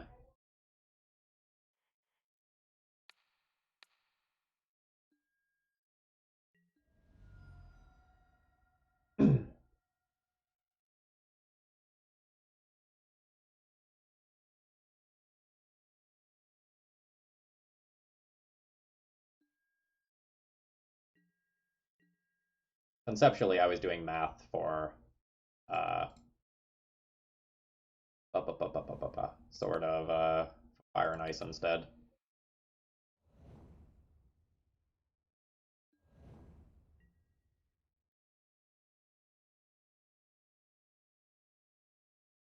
Opponent gave us the GG. We've got it. Sort of Feast and Famine looked real good there. All right, folks, I'm going to go grab some tea. I will be right back when I run an ad real quick.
Odie, the paper magic market is in a very strange place right now.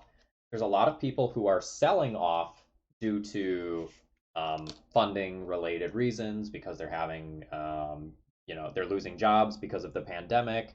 They're having to work more hours, or they feel like, hey, if I'm not going to get to use these cards for a year, might as well take this as a chance to sell out. And on the other hand, there are also people who are taking this opportunity to buy while the market is low, hoping that, in 1 to 2 years it will recover. Um, so very strange things are happening to card prices right now. This doesn't apply so much to the legacy cards, but for cards for a lot of other formats like standards, weird things are going to happen to them because people aren't opening packs like in their stores for drops and such.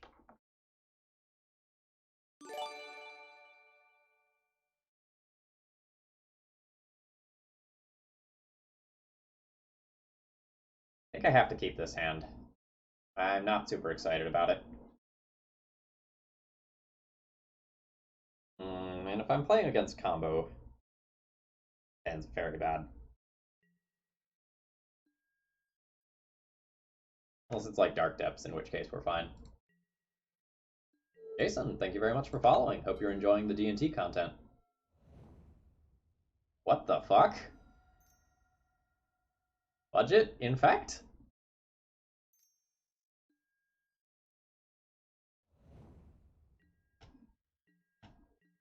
Nope.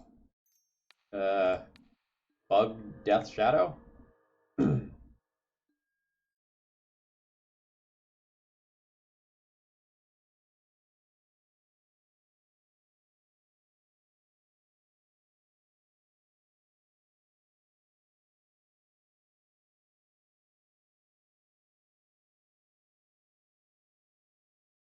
Gunforge or Luminarch Aspirant here?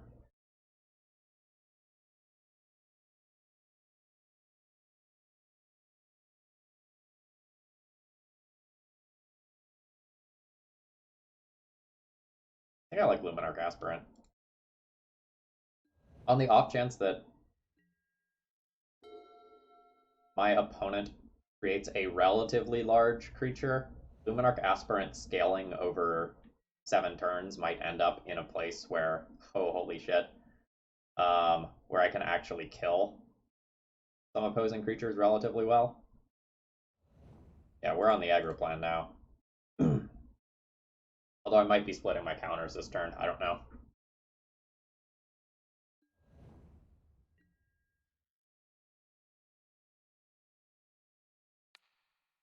One for sure goes on the attacking creature. It's awkward if my opponent like abrupt decays this, but fuck it.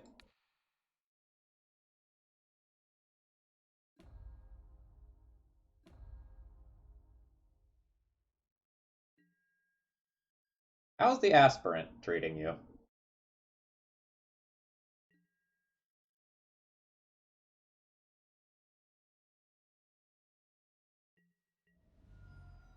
Just saying.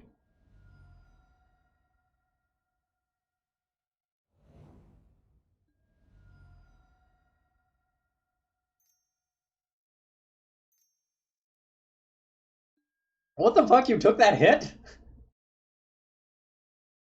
I don't. Alright, I guess you're a Death Shadow deck. Never mind, it's fine.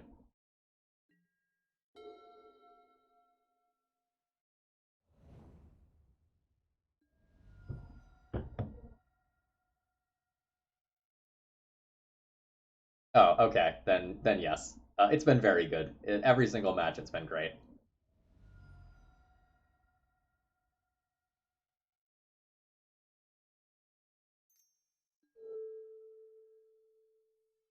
Yeah, I figured out what you meant.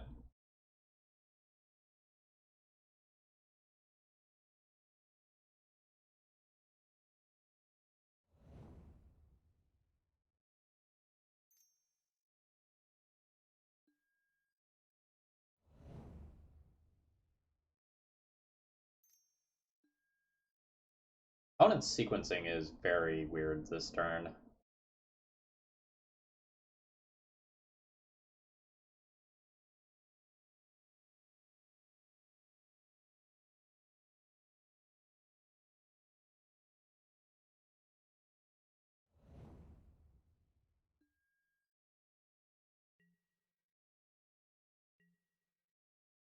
Ooh. Alright, I think I do this first for days-based reasons.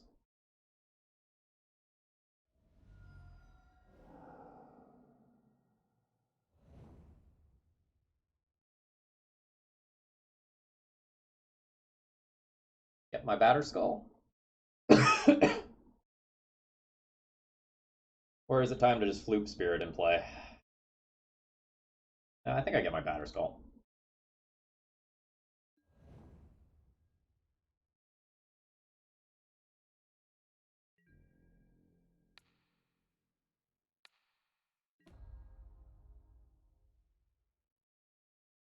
If my opponent die next turn, they attack. No.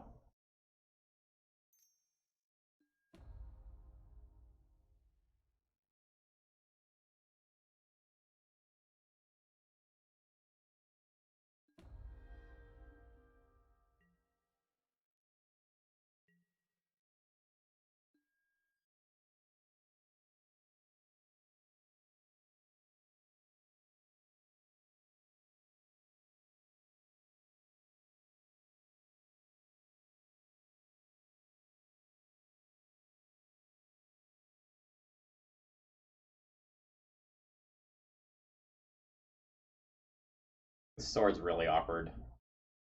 Fuck Oko. I'm so tired of playing against this card.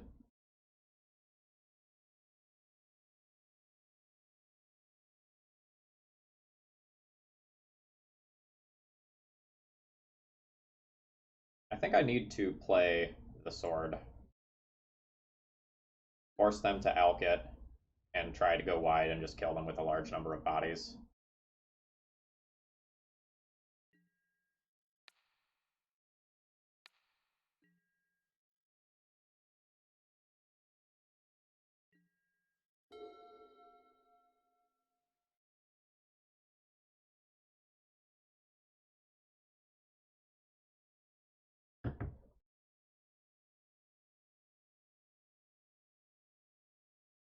Aspirant is such an incredible card.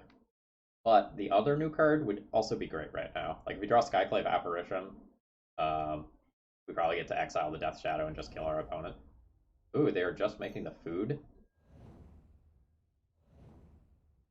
I see.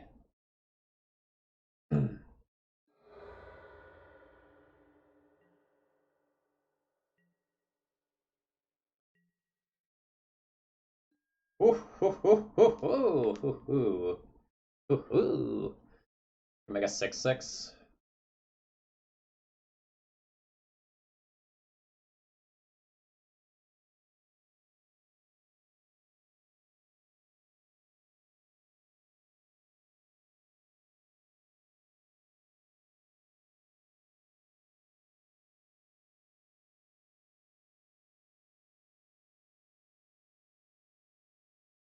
Opponent has no cards in hand.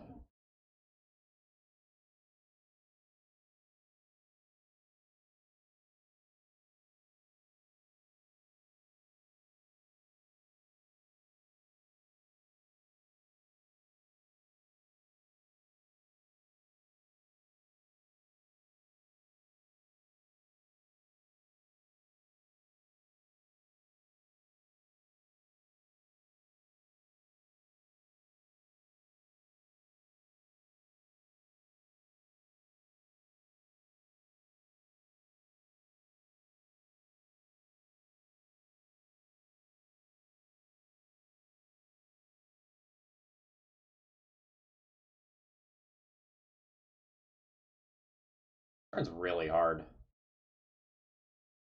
Cutting off their cantrips is really strong here.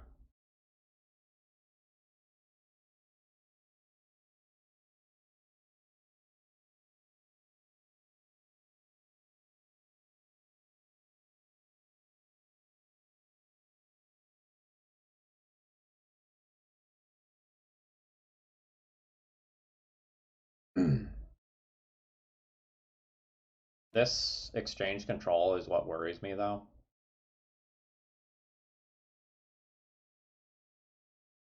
The super annoying thing that can happen. both with like just taking the sword and with taking my Stoneforge Mystic. That complicates his turn a lot.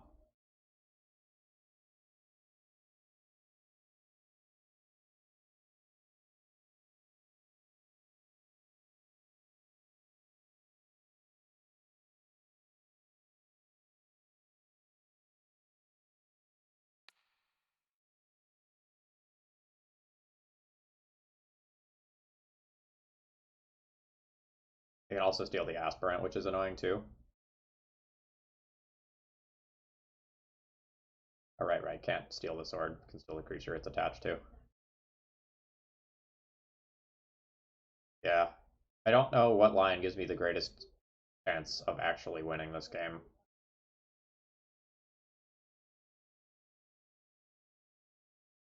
So if I attack my opponent, I am representing lethal if I equip Stoneforge Mystic. So that does mean that Stoneforge can trade for a Death Shadow. Just guaranteed.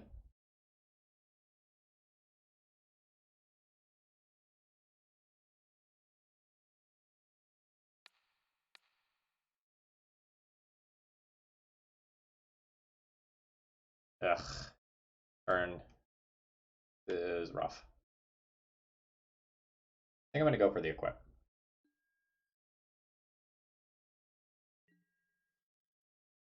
But I'm going to put my counter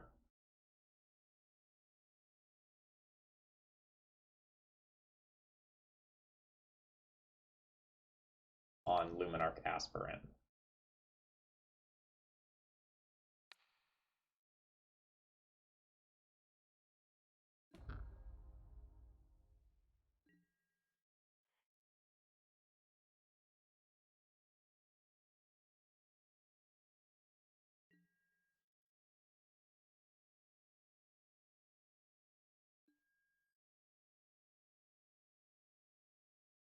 No, I don't think I equipped the wrong one.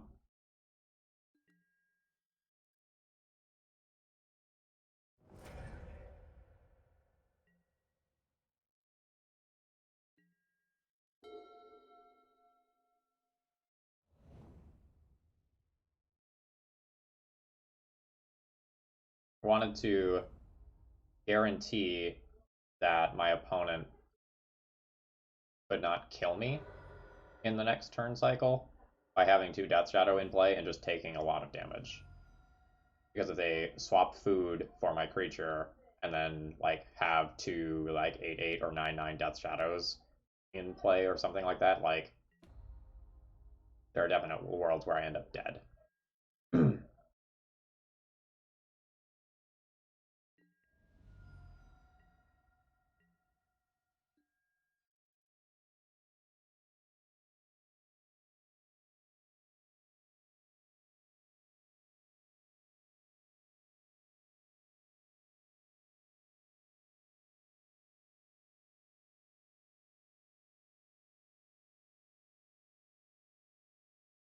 Yeah, alright. Oko's just gonna steal this one.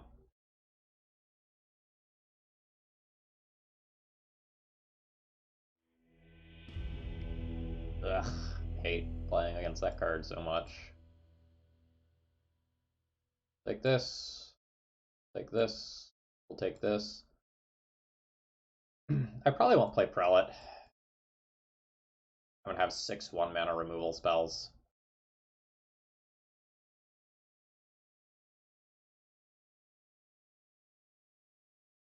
Pokimoki. Previously, we would have had 3-ish Revokers to answer Oko. Now we have 3 Skyclaves plus 1 Revoker, so we're heavier on ways to answer Oko, not lighter. So I disagree with that logic.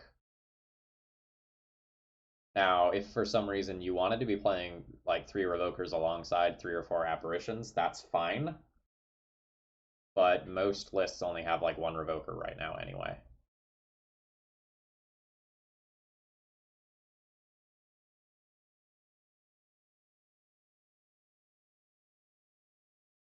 I think I'm supposed to board the Revoker out anyway. Like, yes, we just lost to an Oko, but I assume there's only like 1 or 2 of those in the 75. and our opponent just happened to draw it.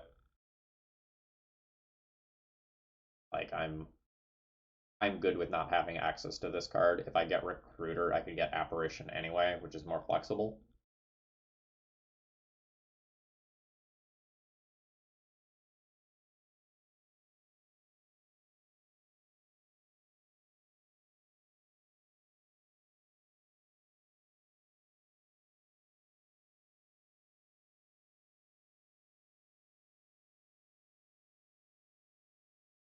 How many pieces of equipment do I actually need? Is it 2?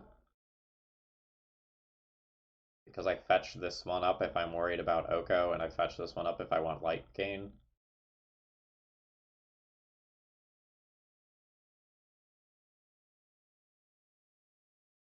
And I can trim one toughness human or plague engineer based reasons.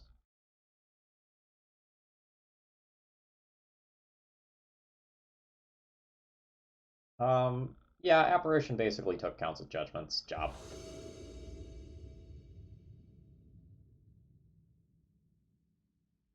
I am not convinced that this hand actually does anything.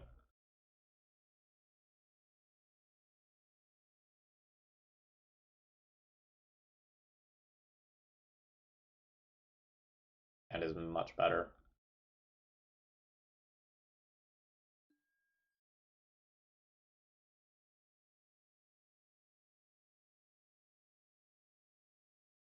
Previous hand had a good mix of lands and spells, but didn't actually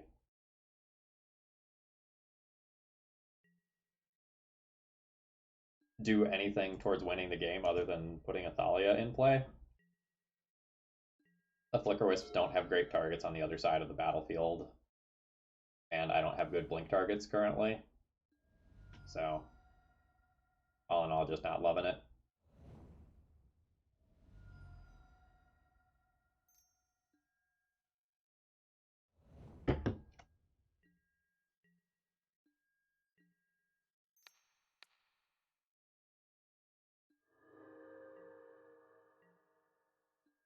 Ooh, okay, this is a tough choice. Go with Spirit though. Like Spirit has the potential to cheese wins. That Aspirant, yeah.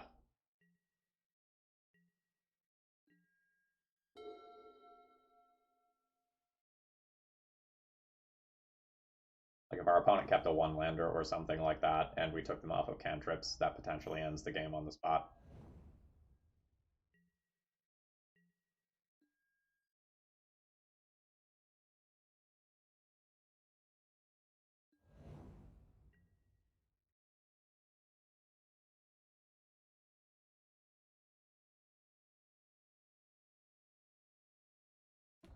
We're gonna put our win condition into play now, and then we'll fight over killing a Delver later.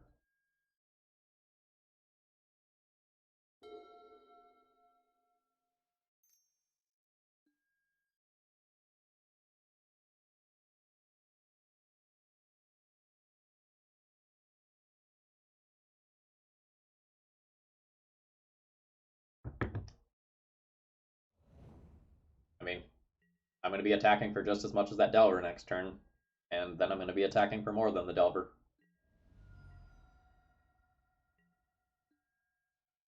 Not a very good draw right now.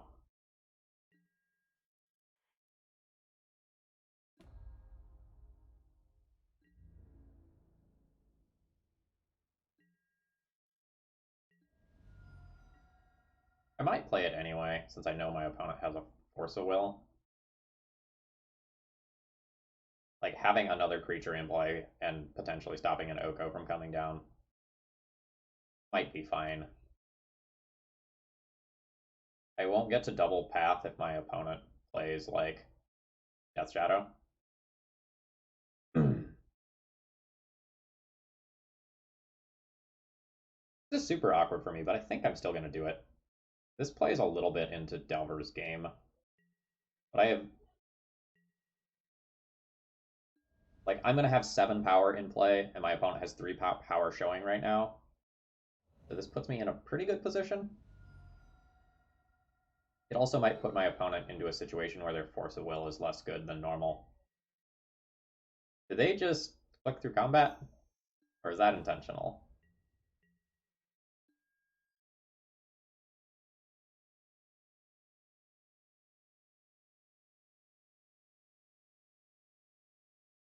Hmm.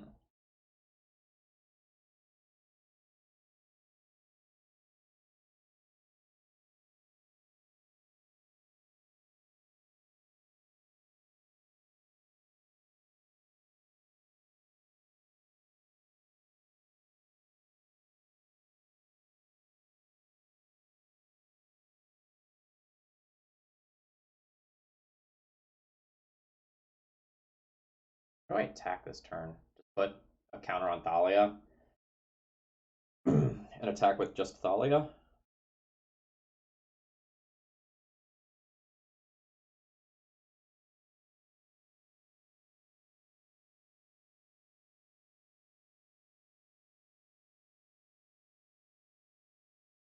I know my opponent has Force of Will, so I don't really want to cast this Path of Exile pre-combat. I want to do it during my opponent's turn. Probably want to Path the Delver during their upkeep. I don't really want to attack with Aspirant this turn.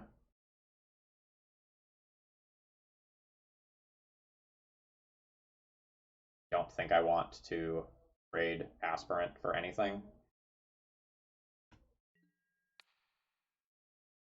I don't want to deal with the double block when I know they have Force of Will.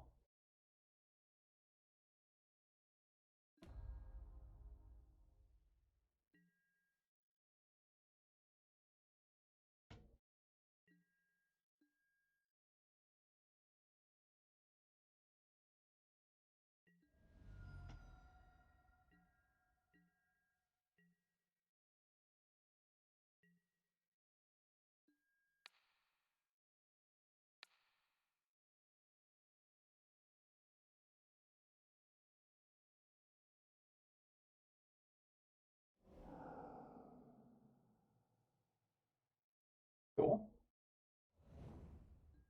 Oh, and no basic.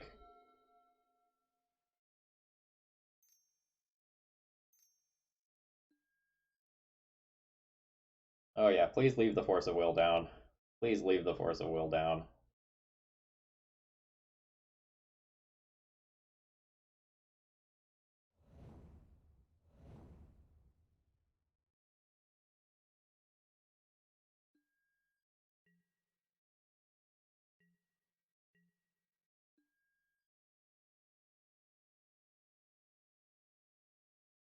Yeah, I think I'll remove the Death Shadow in response to a removal spell, and just stack up another counter on Thalia this turn.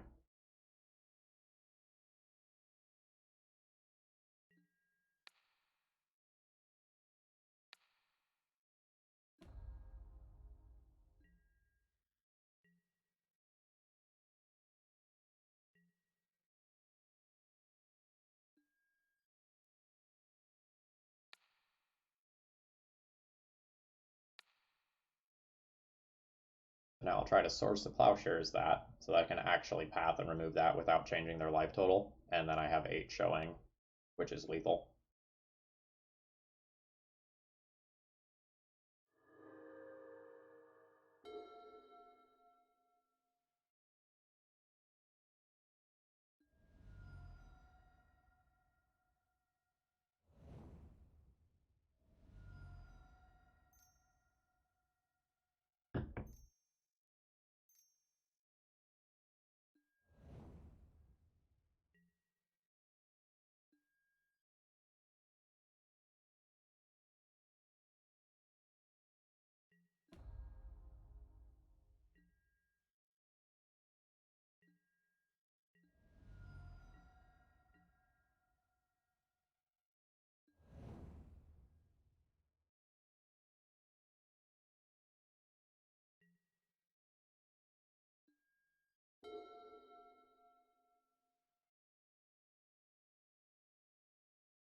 Sure. That's fine.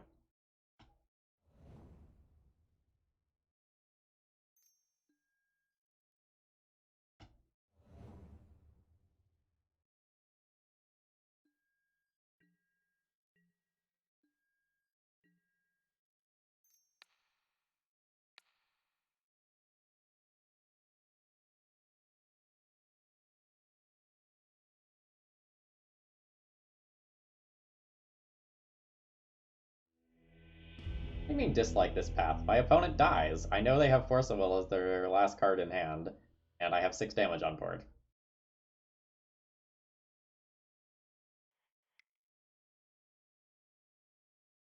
No, it's not an unknown card.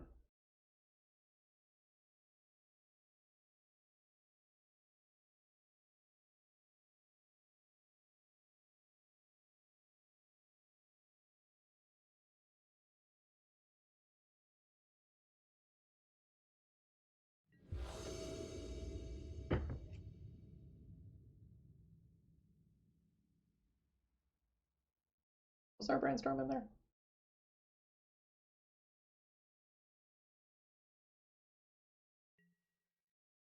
There was a brainstorm in there. I just couldn't have imagined them getting rid of the Force of Will. Okay, sure.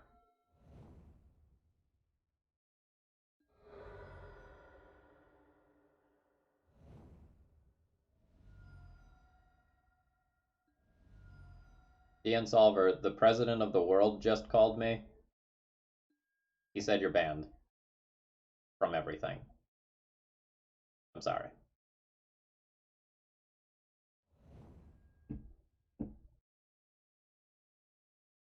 It was one top, one bottom.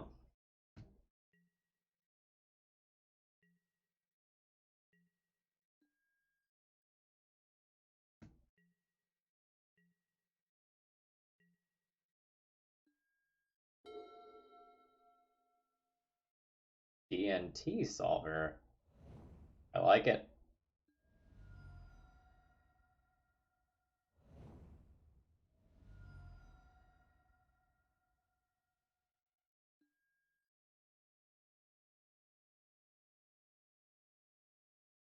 Hmm. Don't know how I feel about that ponder sequencing involving the polluted delta there.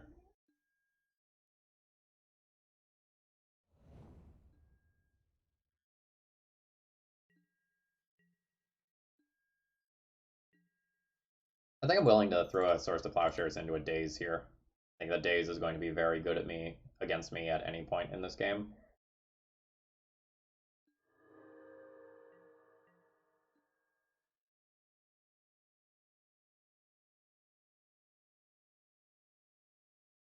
HC Fox, this is an yeah, see?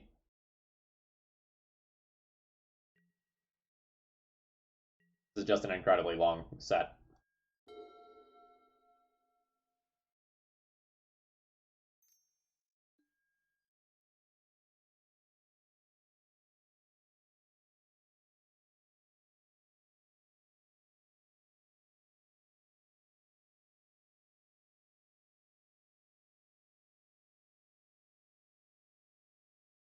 Today's challenge.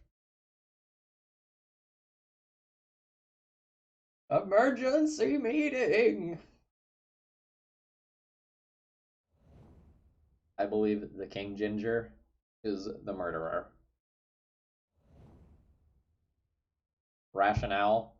What other kind of person would be so deranged as to hurt themselves for that much life? Got it. Send them into space.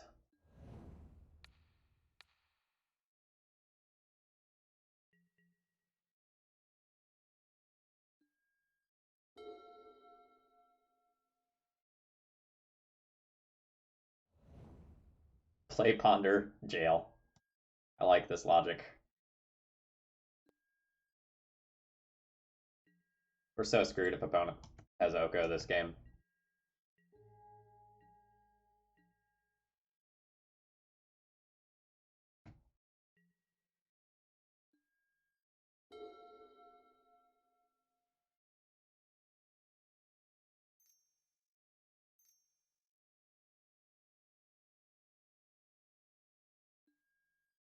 Life from the loam?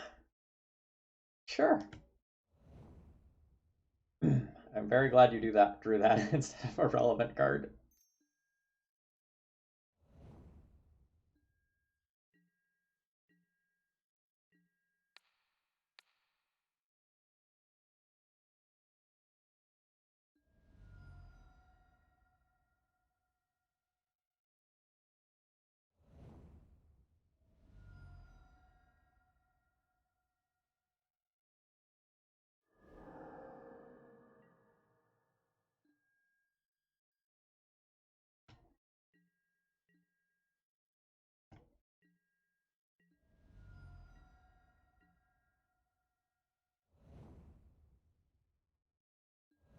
Oh, cool, it resolved. I'm so down with that. The armed guards, it's this germ. These are the arms. This is the guard. Look at it, it's well, maybe adorable isn't the right word here.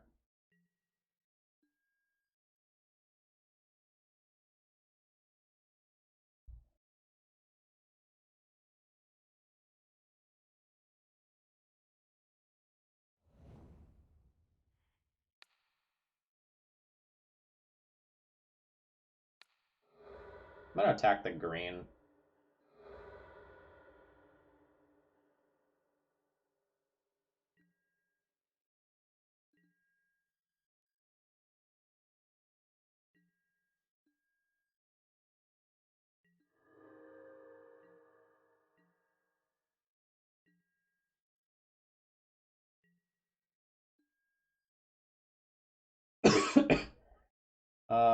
There's an argument that I shouldn't have let them scry, but if they wanted to fight over this Delver, I wanted them to do it on their turn.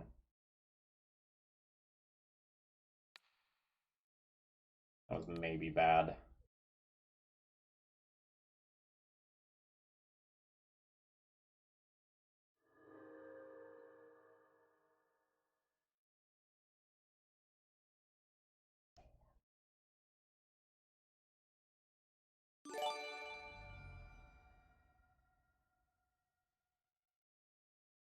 I wouldn't remove the Delver if I didn't have another removal spell in hand.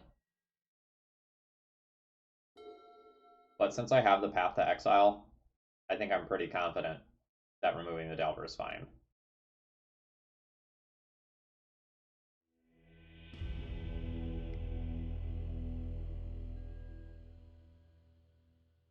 Byzantine, thank you very much for following.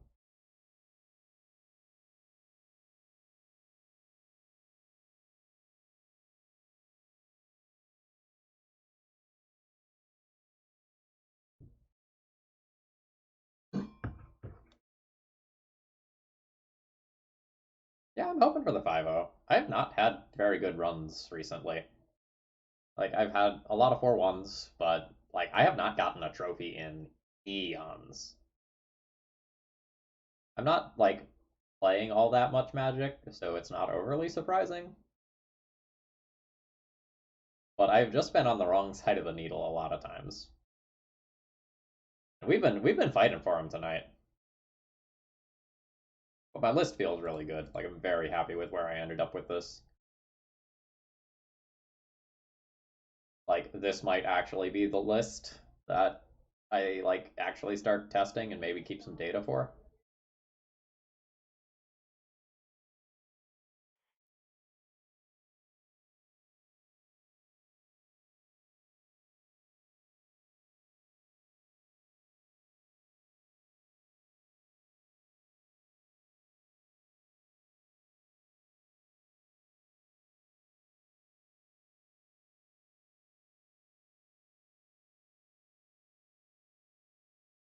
Throwing it out there. I'm considering making Sunday nights just kind of a set D&T night, and because my girlfriend has D&D on Sunday nights now, so if you want to support like a D&T Sunday night as a sort of continuing thing that's going to happen over the next couple of months, consider doing something to support me. I was kind of setting the conceptual goal for making that a thing, like 3 subs per D&T stream. But if someone wants to just like straight up make a donation and make that happen, like very willing to coordinate that sort of thing as well. But I want to make sure that if I'm adding something to my schedule and I'm going to make it something consistent, that like it's something that people want and that people are going to support. This is a strong generic opening hand. We have something disruptive followed by something aggressive followed by an answer. Can this deck beat Didgeridoo Minotaurs? Yeah. We just exiled the Didgeridoo with this thing. Then what are they going to do? Turn Minotaurs sideways? That's ridiculous. Also, we have a Spirit of the Labyrinth. Labyrinths are good against Minotaurs. Just basic classical mythology.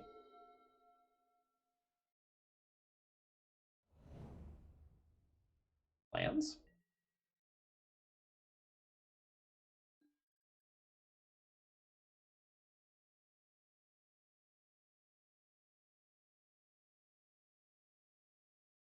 Wasteland their upkeep?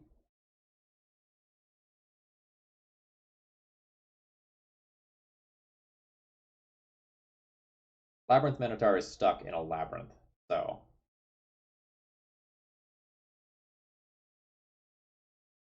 still think labyrinths are strong against Minotaurs.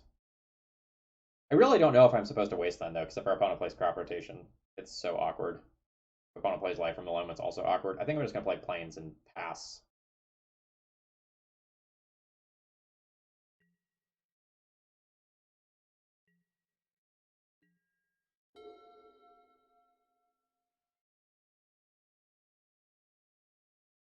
Taiga is TES. TES, as we all know, stands for Taiga Easy Sweep. Because when you're playing Taiga in your TES deck, you just sweep all of the rounds.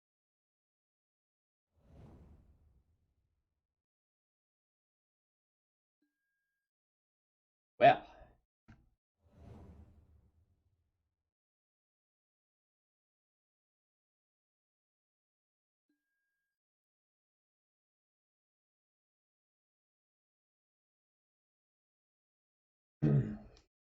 so could be looking at a Loam deck, could be looking at a Lands deck, could be looking at a Punishing Maverick deck.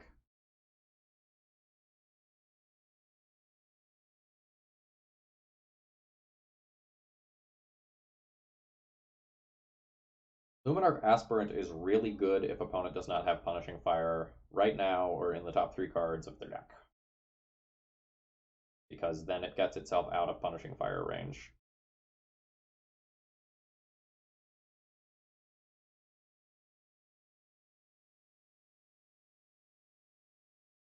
Thalia is the better play against Sylvan Library in this turn cycle, though.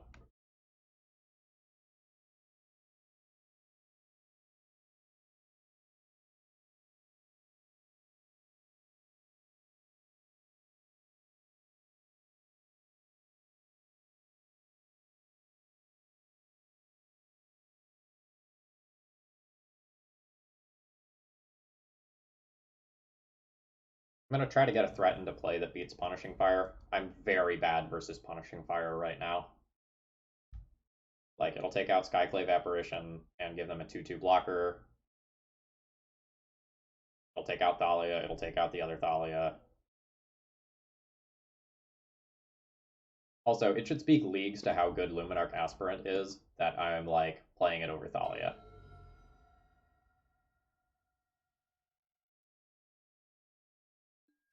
God. Ah!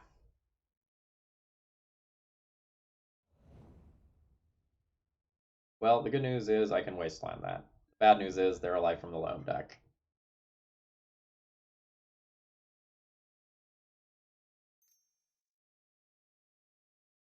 They also have Life from the Loam. That's very bad if that's the case.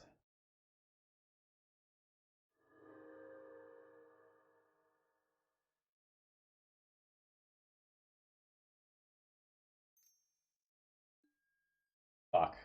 Yeah, now I can't disrupt the Grove of the Burn Willows thing. Yep. That was pretty disastrous.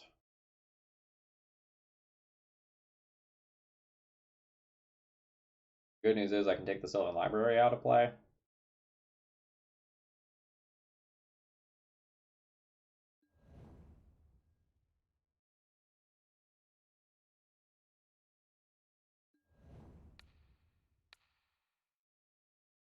Bad news is Punishing Fire has really good synergy with Grove of the Burn Willows.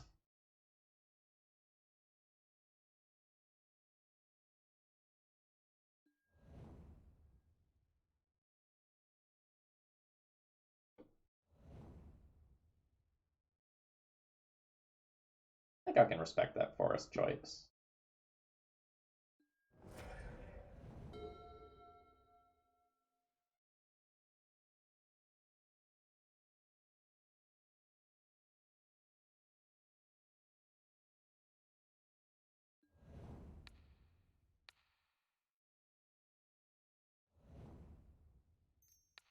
I'm going to blow this here.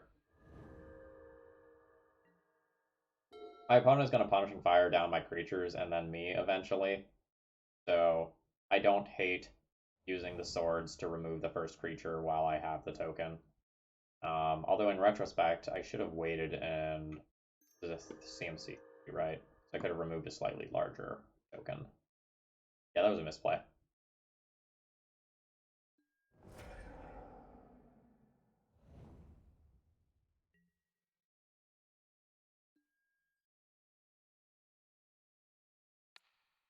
Get out. And then this is not super worth doing. It like technically does something. It makes them rebuy the Punishing Fire and use most of their turn to do it, but I think I'm just gonna pass.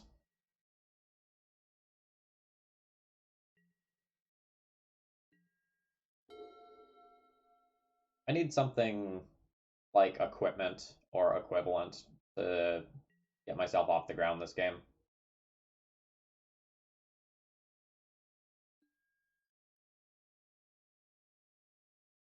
That's not bad. We can maybe flood the board at some point. They have Life from the Loam in hand.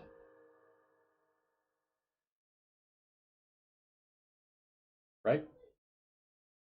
Not do they not get Life from like I assume that's one of the cards in their hand, right?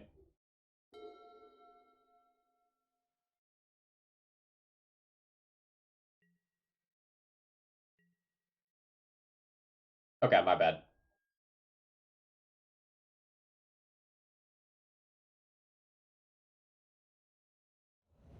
It's just like completely foreign to me that they would not have gotten Loam.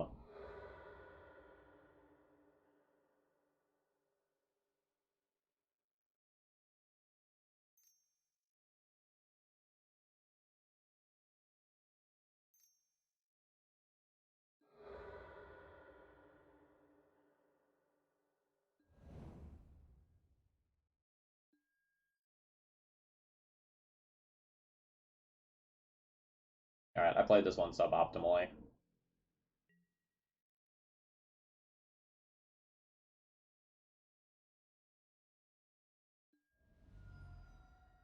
Why would you not get Loam though? Like, if you get Valakut Exploration and then discard that, you're super screwed.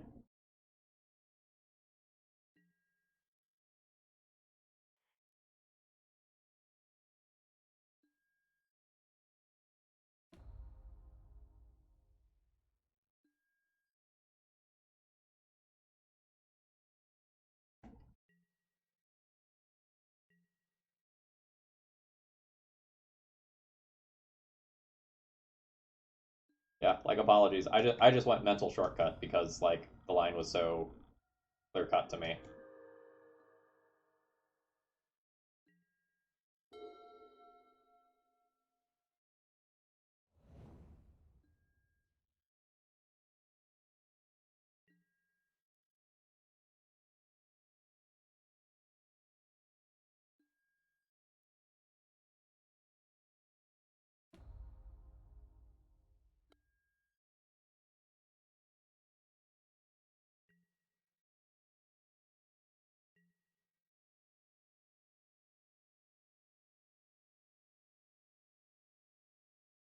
Like, also, Valakut Exploration is very bad versus Skyclave Apparition, which is now a 3 or 4 up in D&T. So, like, that line even makes less sense to me.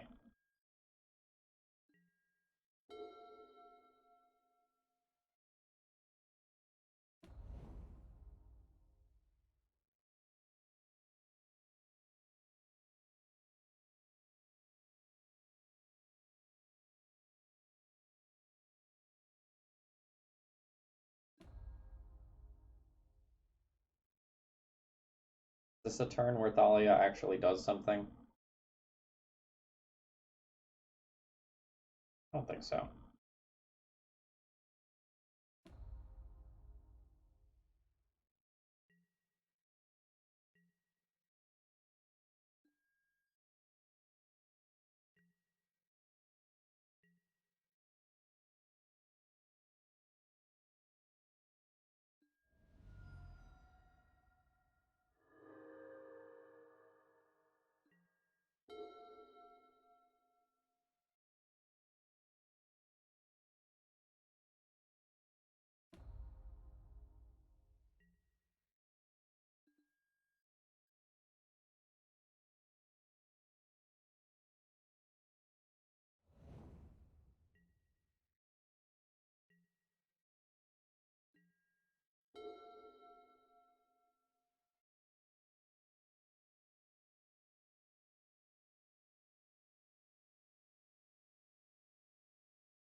Well, we're not dying for a while.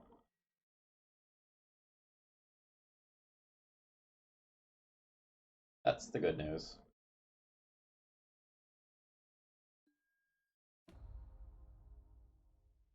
I don't know the math for whether or not Dark Depths is faster than Punishing Fire in terms of turn cycles.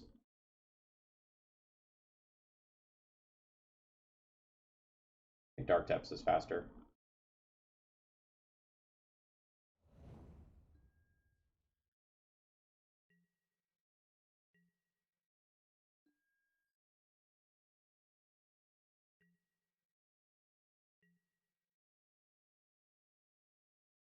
I will say that I definitely correctly identified that putting an Aspirant into play early was the correct thing to do because getting it out of Punishing Fire range was so important.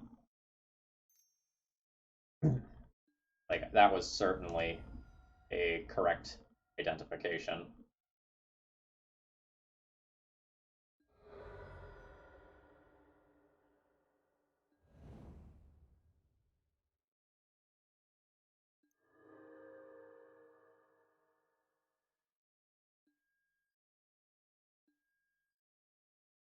This is not going to be a fun game. We're going to end up very far ahead on time.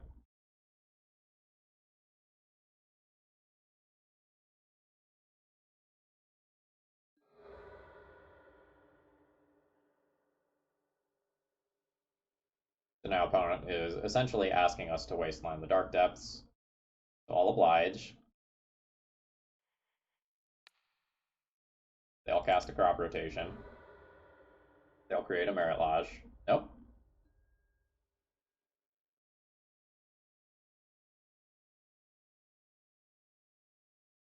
Probably gonna steal game one. Really? Really? Not sure. It might.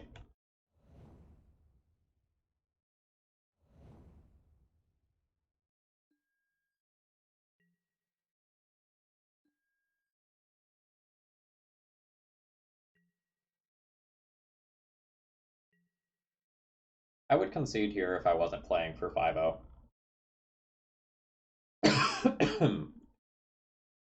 But I am playing for 5-0.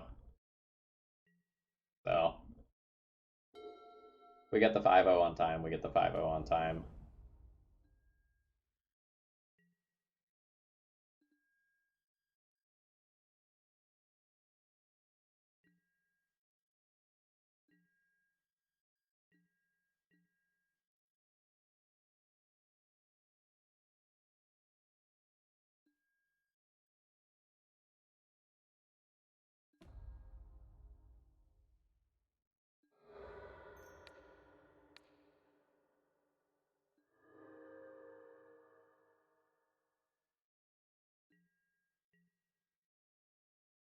Yeah, we don't have very many planes left in the deck. We do have that going for us. I think next turn I just vomit a whole bunch of creatures and make my opponent spend time punishing firing.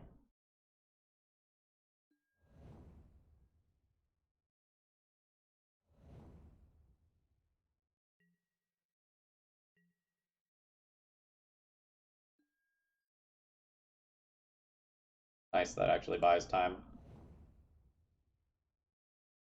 So let's do this in the order of Thalia first, I suppose.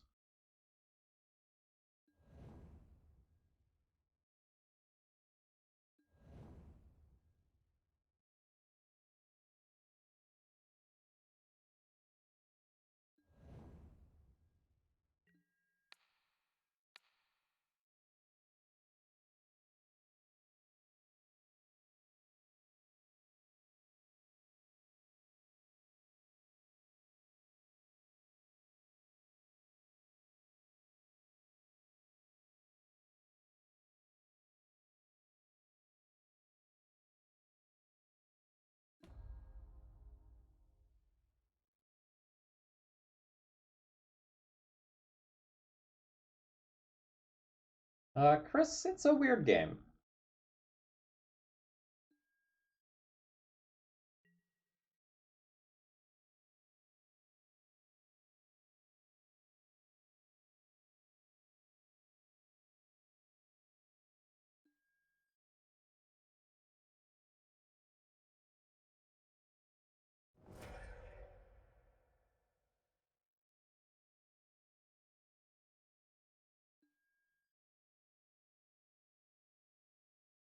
Uh-huh. I think I'm just gonna take this opportunity to wasteland this.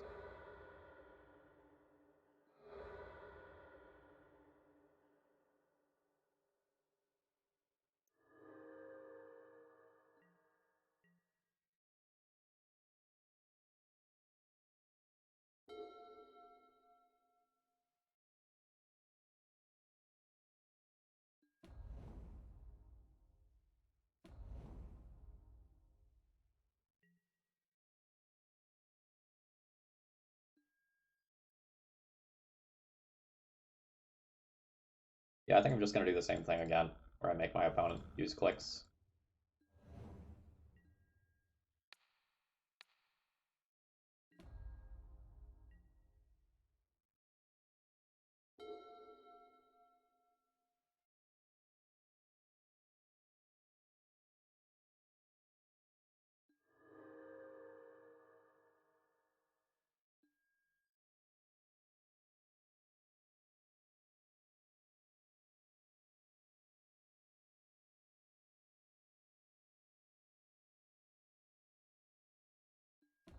Yeah, I mean, opponent has 28 cards left. We have 36 cards left, so do have that going for us.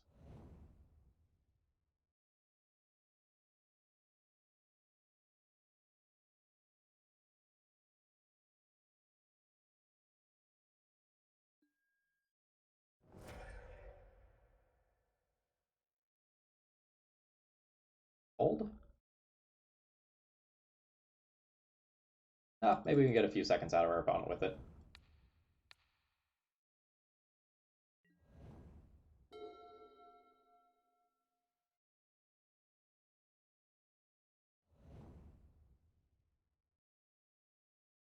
Backlive Apparition notably is non-token, so we can't use that to get a Merit Lodge token.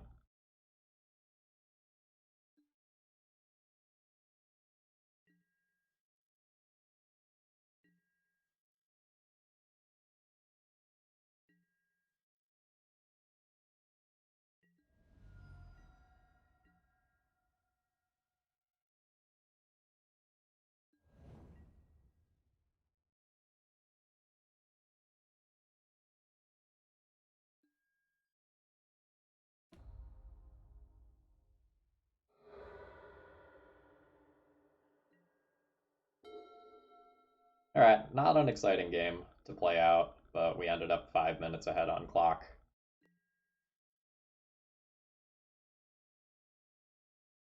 That $400 for a Mox Diamond? I have some regrets for selling mine. Alright, Prelate, Apparition, Rest in Peace, Surgical, maybe Path. Probably Path over Source of Plowshares if I want to go that route. Sort of Feast and Famine also isn't crazy, just as another thing that gets creatures out of Punishing Fire range. Let's figure out what I don't want in this matchup.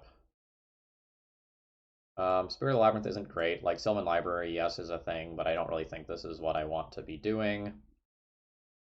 Revoker isn't exactly great. Thalia isn't exactly great. Jete isn't exactly great.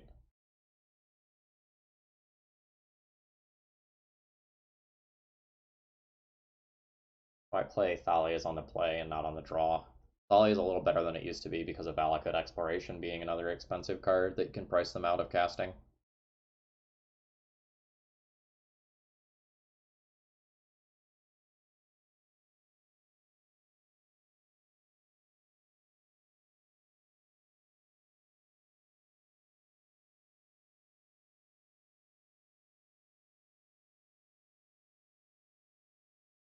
I don't think I'm going to end up going this deep.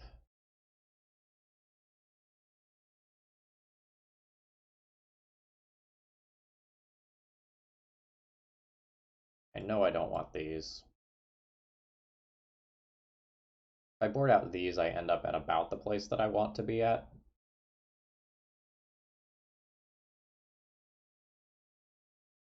Then from there, maybe I go down one Stoneforge, one Aspirant. And one Mom. Mom's pretty good on the play. Maybe one Swords. Have 5 of that effect, not 6. This is 20 creatures, though, which is, like, the bottom of my acceptable threshold. I want to play 21 and just keep another Aspirant.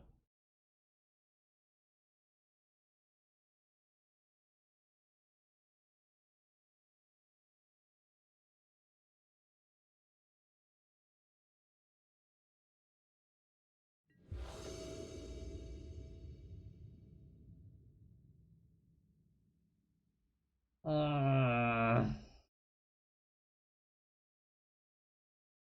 think I have to keep this. Very good against the Punishing Fire side of the deck.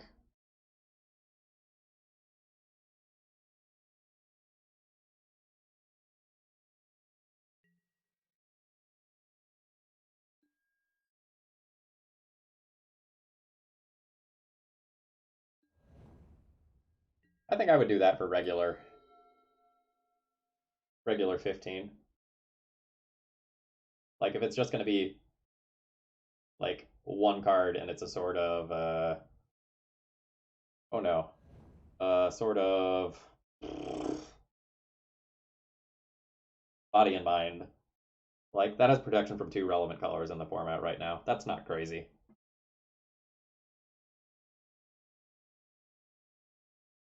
Wasteland, just be better against Punishing Fire. I think so.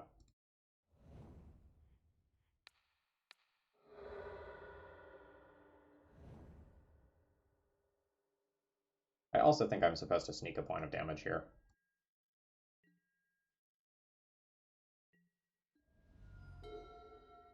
My opponent had untapped land plus Mox, they already would have killed a Mom.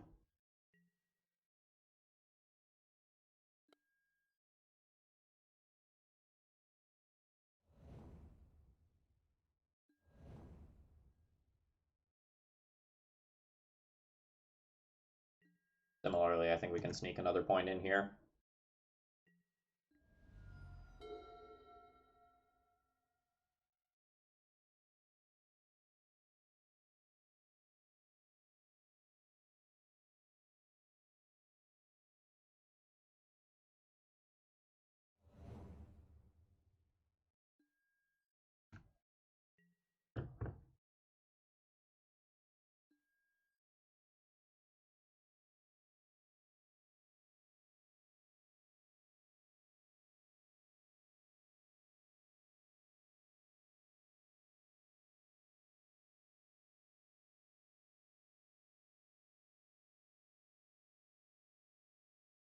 Turn Stoneforge Mystic into an X3.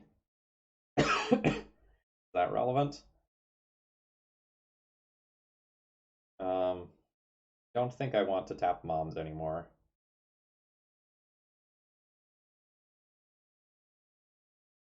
No, I'm making my land drop. It's very relevant if I hit a fourth land.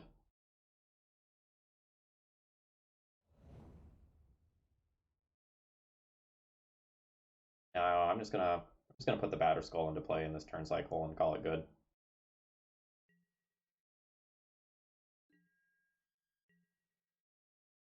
Relatively bad versus Tabernacle right now.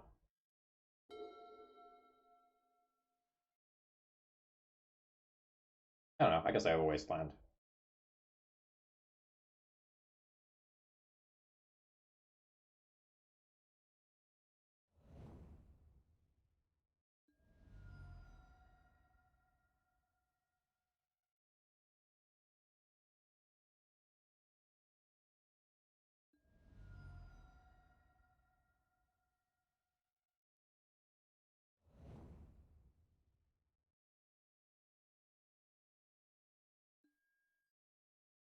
Okay.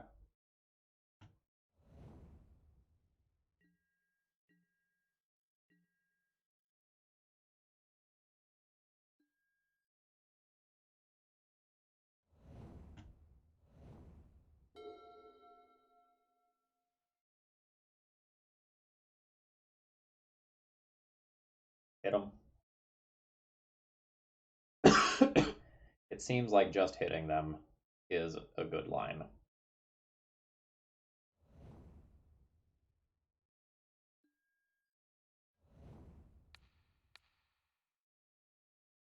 Now that I've managed to get this sword equipped, I probably do swing one or even both Mother of Runes.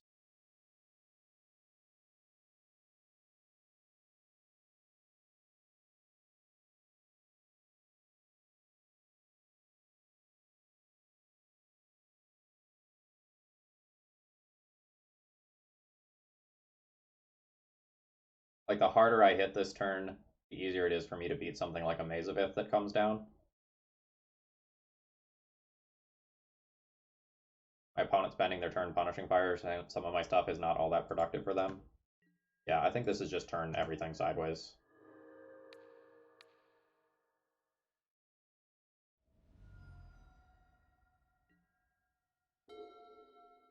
Then these three creatures are lethal in 2 attacks if my opponent has Mazavith. Tabernacle's super annoying here. My opponent gets Tabernacle, then Wasteland's my Wasteland. I don't know, I guess Tabernacle doesn't beat me. Like Germ. Germ's still lethal.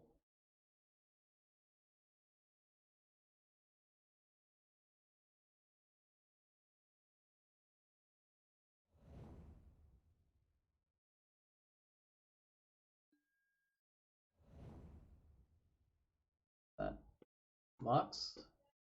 Mox.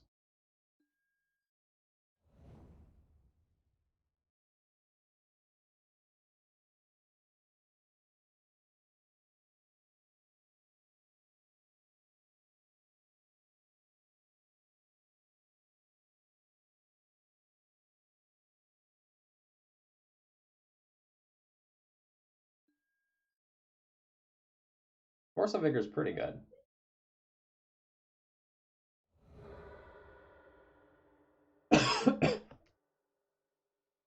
um, now I'd probably just mana screw them though. And get the kill that way.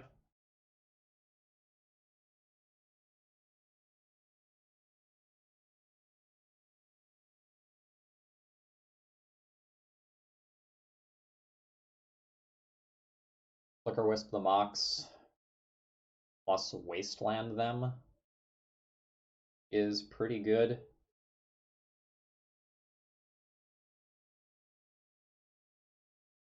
It's good Aspirant lines as well. But I think I like attack for 2 and blow up 2 mana sources. I think I do it this way.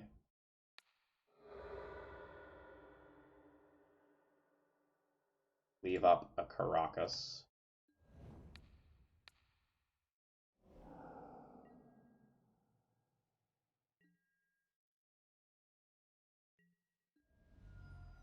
Next turn, I very much have lethal with protection and some bonus aspirant damage and a port.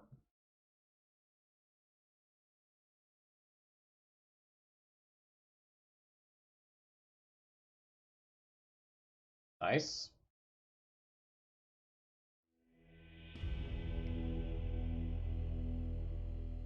I'm going to use the restroom during this 2 minutes and 50 seconds.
I don't think I want to change anything about how I sideboarded.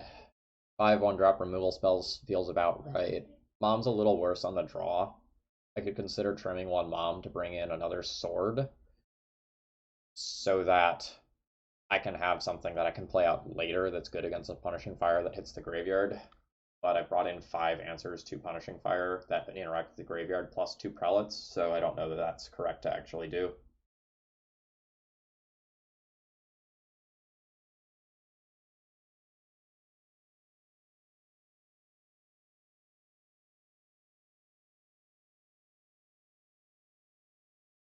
I think I'm going to call that good.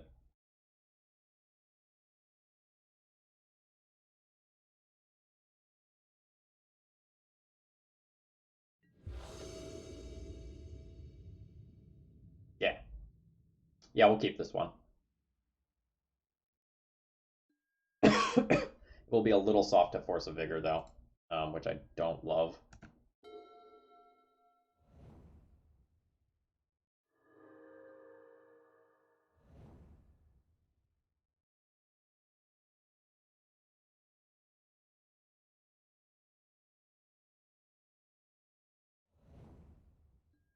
Fucking hate that land. So good.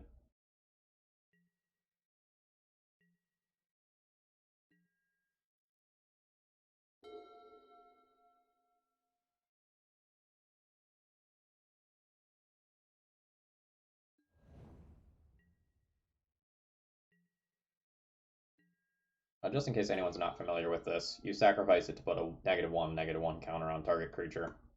It can only be done at sorcery speed, but it's very good at killing Mother of Runes.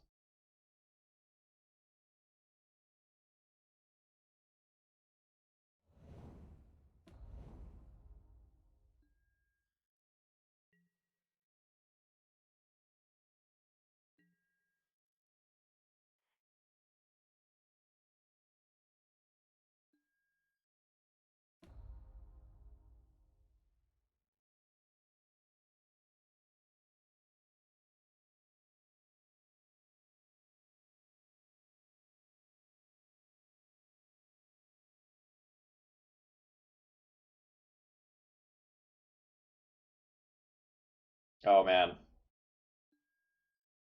opponent is just going for the Merit Lodge here.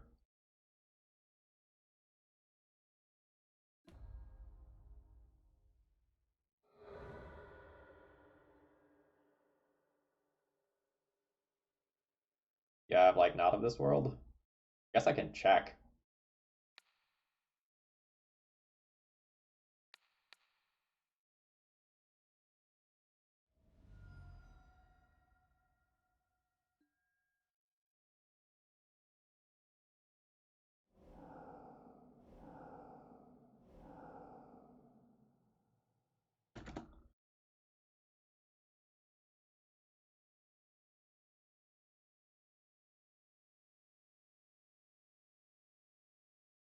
Opponent now has to kill me with 2 Valakut Explorations, 1 Clothis, 1 Chandra Awakened Inferno, or Punishing Fires. Cool. Alright.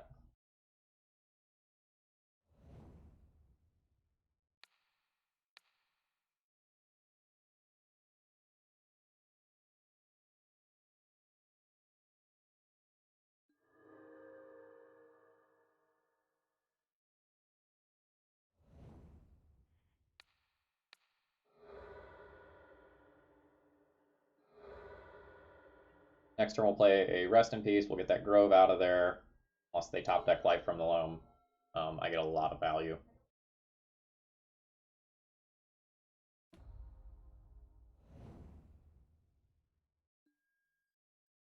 Alright, so their remaining card is Punishing Fire.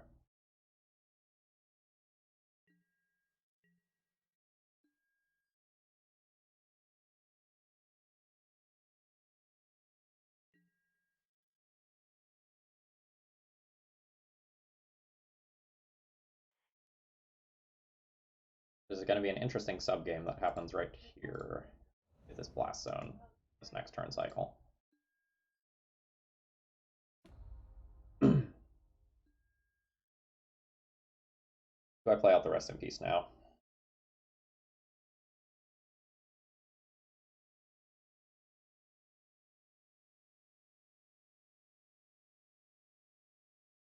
Kind of just want to wasteland the Blast Zone so that my Rest in Peace can't be answered. Cost 3 to sack and kill this. Oh, my opponent does have 1 unknown card. Punishing Fire, unknown.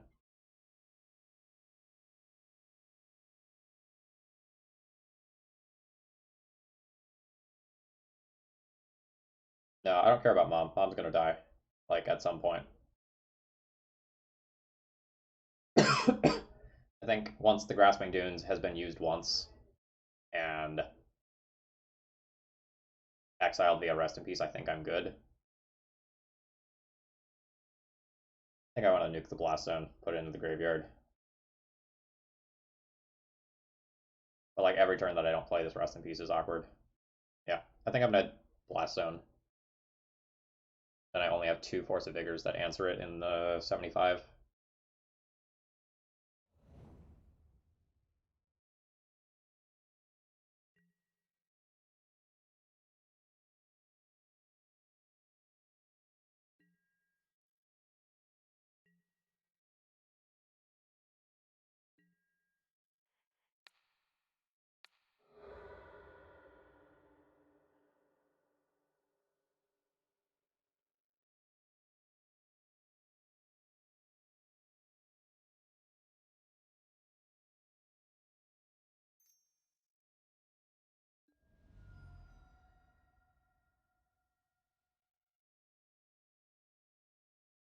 Just Punishing Fire my... No?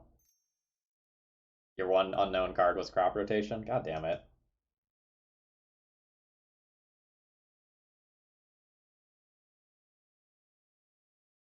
I guess that means they're going to use their Crop Rotation to get a Grove of the Burn Willows, and then, like...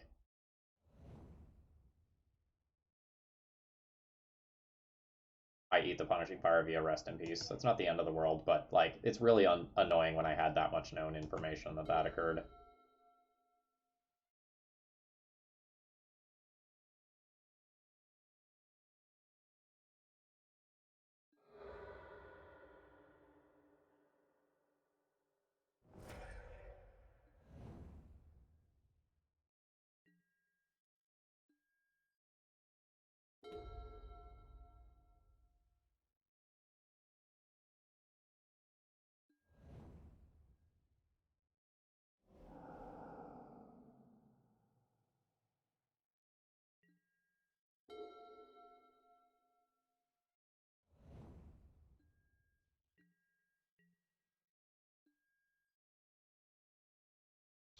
I think I wait on this Apparition.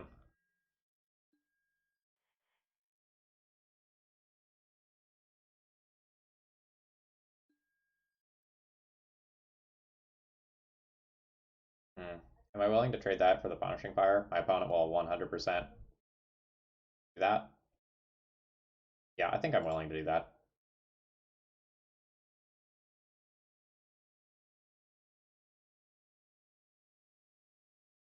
Like, that gets the Grove of the Burn Willows out of there. Means they don't have time to draw into a Force of Vigor.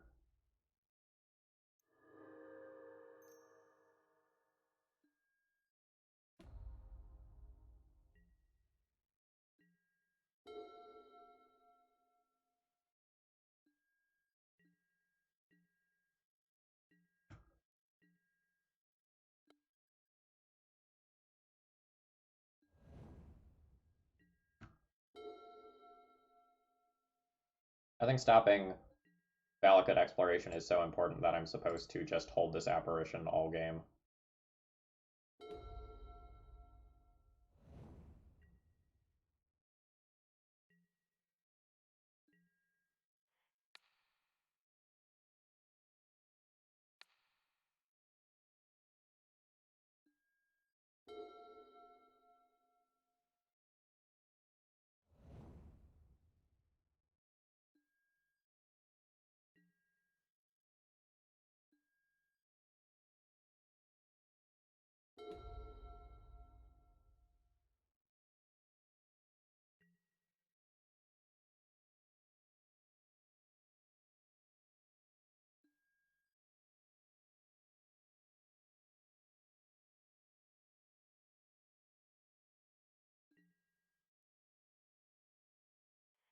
I guess this is as good of a time as any.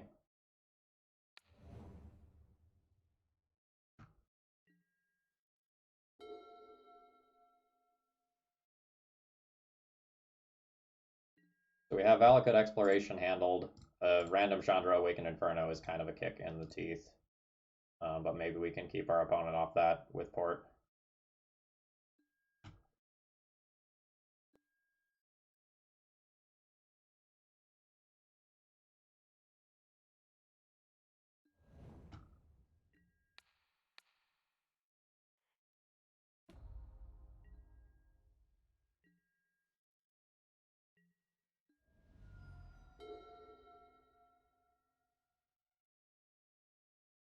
Punishing Fire is still a card that I care about. Sylvan Library is still a card that I care about. Ancient Grudge less so, but like it's still a thing.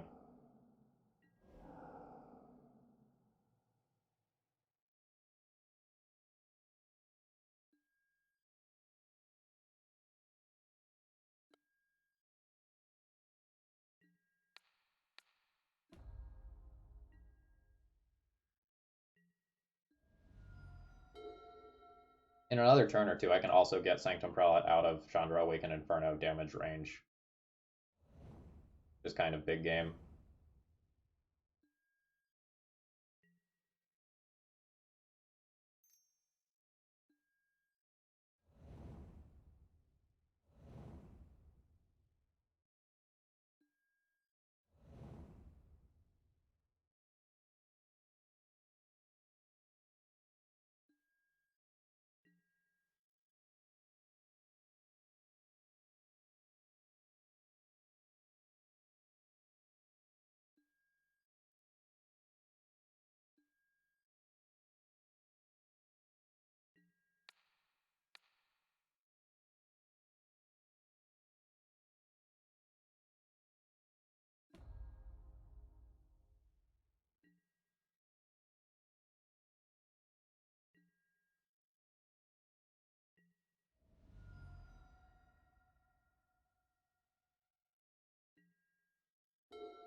Sword of Feast and Famine is not in.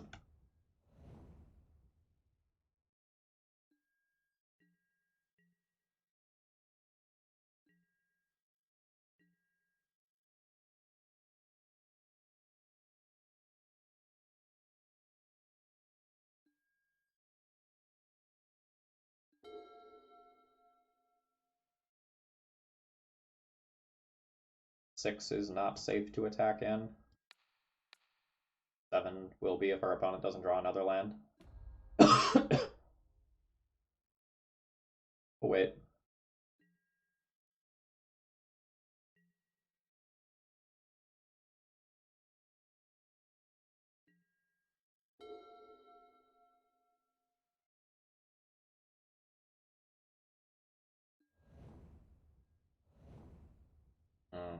copying Field of the Dead is pretty annoying.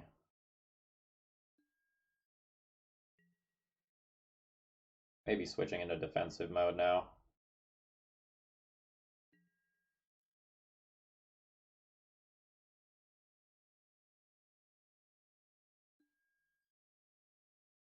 Any evasive creature is insane.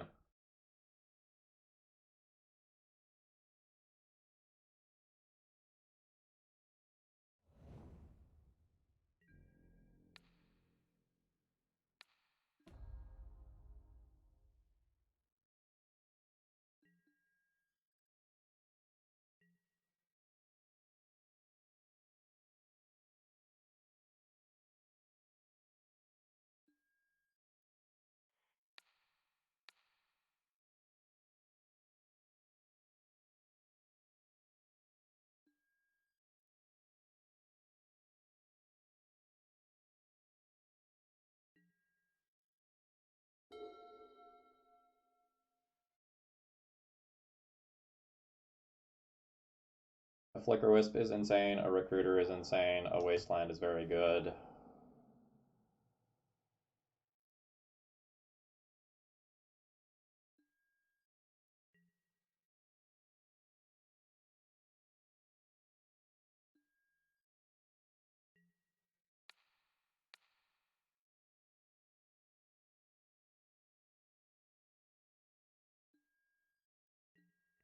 I have to take this block in case my opponent is trying to turn the corner, but if my opponent specifically drew Chandra Awakened Inferno, this line is not the best.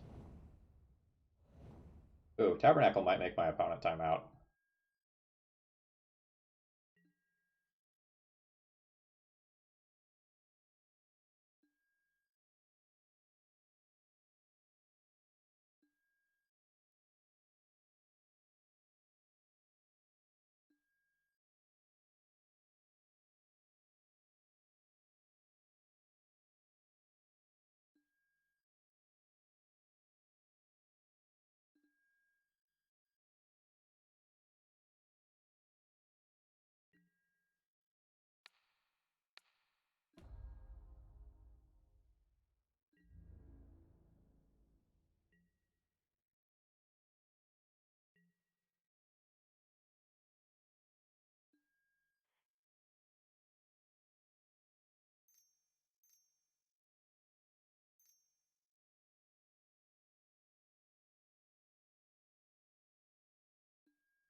Why would I need an evasive creature?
I think my opponent just traded 3 creatures for 2 points of damage.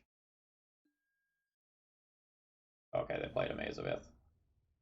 Sure.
I'm not going to put another Ether Vial into play for clock reasons.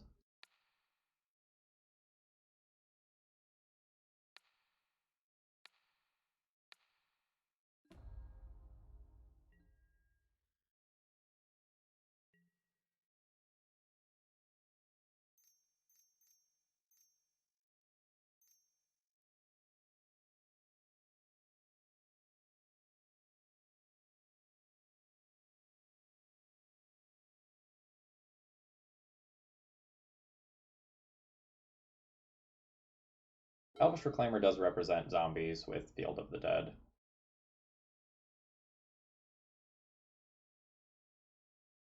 So that's definitely annoying.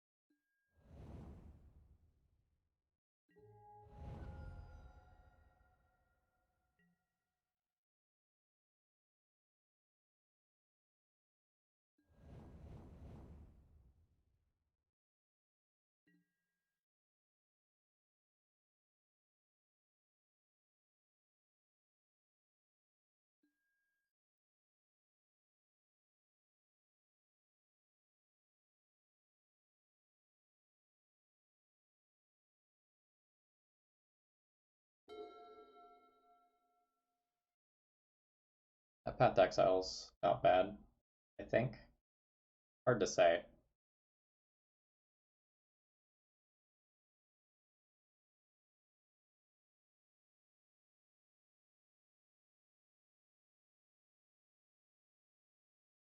think I should have blocked a zombie last turn, but I didn't really have time to think about it.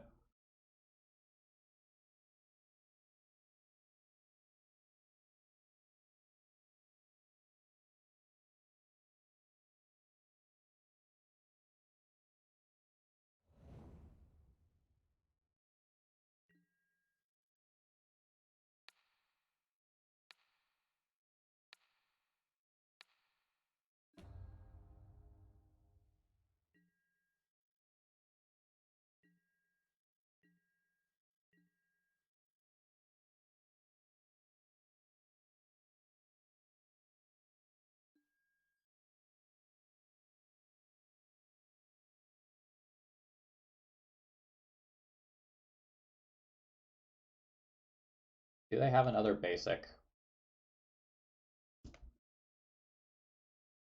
They have another basic I am really, really, really not supposed to.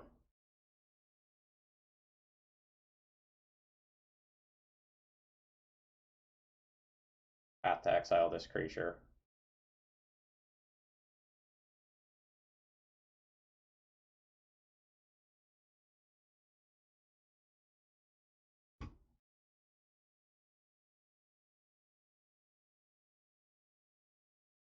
think I'm better off trying to use it in combat.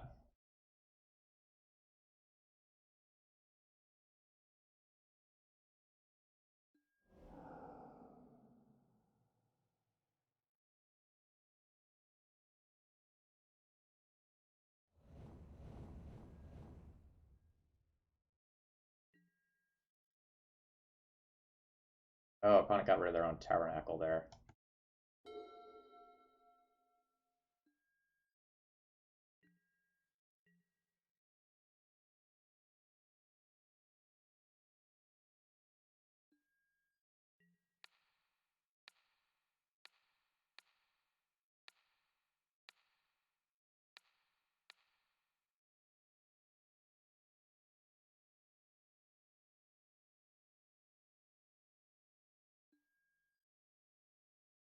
I think I'm just supposed to save the points of life here.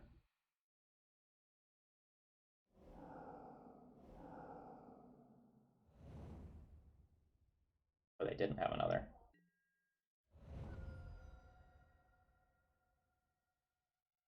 GG's.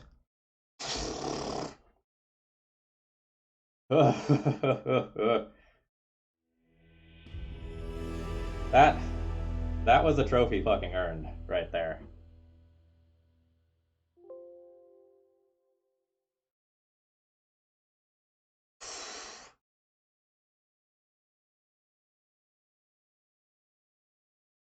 So, the moral of the story is Luminarch Aspirant is fucking great.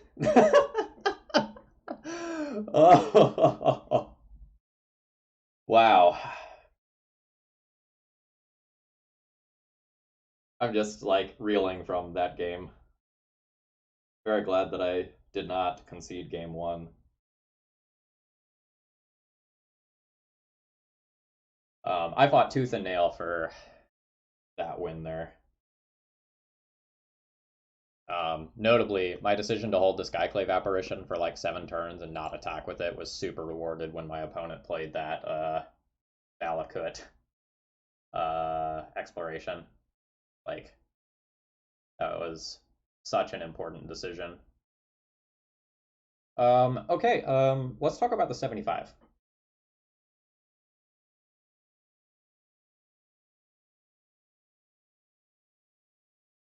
I really like what's going on here.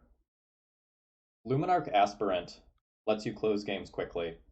Still having access to the Stoneforge Mystic package means that you have access to life gain when you need it, and you have a little bit of card advantage for the Oko type matchups. Skyclave Apparition as a 4 of in the 75 is probably fine. I really like 3 main deck. I don't think I want a 4th main deck. But if I'm not going to play something like Council's Judgment in the sideboard, I definitely want the 4th Skyclave Apparition to help fill out slots. I don't think I would change anything before running this through another league. And that's the first time I've felt this way about a list. Like, as you can see here, I've played with, this is the 7th different version of D&T that I've played in the past week and a half. So the fact that I've finally found a deck list that I'm relatively happy with is a very good sign. You lose out on a little bit by playing the Luminarch Aspirants in the main deck. So, like, I lost access to Game 1 Sanctum Prelate versus lands in that last round, which was kind of a big deal. Do you think Luminarch is only a Legacy D&T card? I think it will see play in a lot of formats. If this card is this good in Legacy, it will definitely see play in other formats. Like, for sure. Like, Modern, Pioneer, Standard. I expect this card will be good in some number of those. Maybe not Standard right now, because, you know, Uro is in 85% of the decks or something stupid like that.